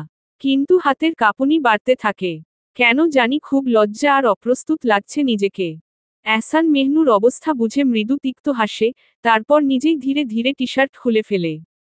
টি-শার্ট সরতেই মেহনুরের সামনে উন্মুক্ত হয় এহসানের সুঠাম শরীর। নিখুঁত ধবধবে ফর্সা ত্বকের মাঝে গভীর আকর্ষণ নিয়ে উকি দিচ্ছে বুকের মাঝখানে হালকা কালো কুচকুচে পশমের মধ্যে লুকানো ছোট্ট একটা তিল। মেহনুর তাকিয়ে থাকে, নিঃশ্বাস বন্ধ করে। পরক্ষণেই মনে পড়ে, আল্লাহ, সে কি করছে? এভাবে তাকিয়ে থাকা একদম অনুচিত। চট করে চোখ নামিয়ে নেয়, তারপর আলতো হাতে তোয়ালেটা ছোঁয়ায় এহসানের শরীরে। এহসান নীরবে মেহনুরের প্রতিটি আচরণ লক্ষ্য করছে। মেহনুরের হাত থরথর করছে, গাল রাঙা হয়ে আছে। সে স্পষ্টতই অপ্রস্তুত। কিন্তু উপায়ও নেই। ধীরে ধীরে এহসানের গা মুছে দেয়, হাত পা মুখ পরিষ্কার করে দেয়। কাজ শেষ হলে উঠে দাঁড়ায়। আপনি বসুন, আমি টি-শার্ট আনছি। এহসান শুধু মাথা নাড়ায়। মেহনুর দ্রুত রান্নাঘরে যায়, উদ্দেশ্য এহসানের জন্য কিছু তৈরি করা। এহসান ধীরে ধীরে টি-শার্ট পরে আর নিজের মনে বিড়বিড় করে। দেখেছ, এহসান, নারীর মন কতটা ভয়ঙ্কর আর কতটা মায়ামো হতে পারে। আর তোমার নারী, তার তুলনাই হয় না। দুতি, মেহনুর অনেক ভেবে এহসানের জন্য চুলায় স্যুপ বসায়। এক বাটি গরম গরম ধোয়া ওঠা স্যুপ নিয়ে এহসানের পাশে এসে বসে। চামচ নাড়াতে নাড়াতে বলে, নিন, খেয়ে নিন, ভালো লাগবে। এহসান চোখ ছোট করে তাকায়। এত ভালোবাসা, আমার জন্য রাতের ঘুম হারাম করে দিচ্ছিস? মেহনুর এহসানের মুখের সামনে চামচ তুলে ধরে। এটা ভালোবাসা নয়, এটা মনুষ্যত্ব। আর মনে রাখুন, এ জীবনে আপনার আর আমার ভালোবাসা পাওয়া হবে না। এহসান ম্লান হেসে ফিসফিসিয়ে বলে, এটাই ভালোবাসা, আর পাওয়া লাগবে না, পেয়ে গেছি। মেহনুর দীর্ঘশ্বাস ফেলে, এখন তর্ক করার সময় নয়। খেয়ে নিন। এহসান স্যুপ খাচ্ছে ঠিকই, কিন্তু তার দৃষ্টি মেহনুরের উপর স্থির। কালো পোশাকে মেহনুরকে যেন আরও অপার্থিব লাগছে। মনে হচ্ছে, তার সৌন্দর্য শতগুণ বেড়ে গেছে। একদম মুগ্ধতা নিয়ে চেয়ে থাকে এহসান। আহা, যদি একটু কম সুন্দর হতো, তাহলে এতটা মোহগ্রস্ত হতে হতো না। এই নিষ্পাপ মুখ, এই গভীর আঁখি, থুতনির তিল, গোলাপি ঠোঁট, পাগল বানিয়ে দিয়েছে তাকে। নেশাগ্রস্ত গলায় বলে, মন চায় তাকিয়ে থাকি তোমার মুখশ্রী ন্যায় প্রহরের পর প্রহর। দেখি তোমায় প্রাণ ভরে, তাও যদি মিটে অন্তত তোমায় দেখার তৃষ্ণা এই ব্যাকুল আমার। মেহনুর বিরক্ত মুখে বলে, ও কবি, আমার কবিতা ছেড়ে খেয়ে নিন বাবা। এহসান কপাল কুঁচকে বলে, ও আমার বেয়াদব নারী, কবে ছাড়বি বেয়াদবি? মেহনুর দাঁত চেপে এহসানের মুখে জোর করে স্যুপের চামচ পুরে দেয়। এহসান নরম স্বরে বলে, এদিকে একটু আয় তো। কেন? আরে আয় বলছি। মেহনুর বিরক্তি নিয়ে একটু এগিয়ে নেয় নিজেকে এহসানের পানে আর বলে, বলুন। এহসান আর কিছু বলে না। হঠাৎ করেই মেহনুরকে আঁকড়ে ধরে, তার ঠোঁটের উপর নিজের ঠোঁট চেপে ধরে। মেহনুরের চোখ বিস্ফারিত হয়ে যায়। আল্লাহ, এত বড় দো, আগে জানলে, কখনো শুনতাম না এনার কথা। এহসান বারবার কয়েকবার মেহনুরের ঠোঁট মনে ভরে ছুঁয়ে ওকে ছেড়ে দেয়। এহসান ওকে ছেড়ে দিয়ে মুচকি হেসে, নিজের ঠোঁটে বৃদ্ধাঙ্গুলি বুলিয়ে বলে, এবার পেটও ভরে গেল, জ্বরও সেরে গেল। রাগে ফুঁসতে ফুঁসতে মেহনুর উঠে চলে যায়। বিরক্তিতে মন বিষিয়ে গেছে। এত মানসিক চাপ আর নিতে পারছে না সে। দুতি, এহসানকে ওষুধ খাইয়ে শুইয়ে দিয়ে মেহনুর অজু করে আসে। তখনই এহসান বলে, যান, মাথাটা টিপে দে, খুব ব্যথা করছে। মেহনুর একটু তাকিয়ে দেখে, তারপর নামাজের হিজাব জড়িয়ে নেয়। টেবিল থেকে কুরআন শরীফ তুলে নিয়ে এহসানের পাশে বসে, আমার কোলে মাথা রাখুন। এহসান দেরি করে না, আলগোছে নিজের মাথা খানা তুলে আপন নারী কোলে রাখে। এহসান তার মাথা রাখতেই মেহনুর তার চুলে হাত বুলাতে থাকে আর অন্য হাতে কুরআন ধরে, তাও তাসমিয়া পড়ে অপ্রিয় পুরুষের জন্য প্রিয় সূরা মূলক শুরু করে। চলবে।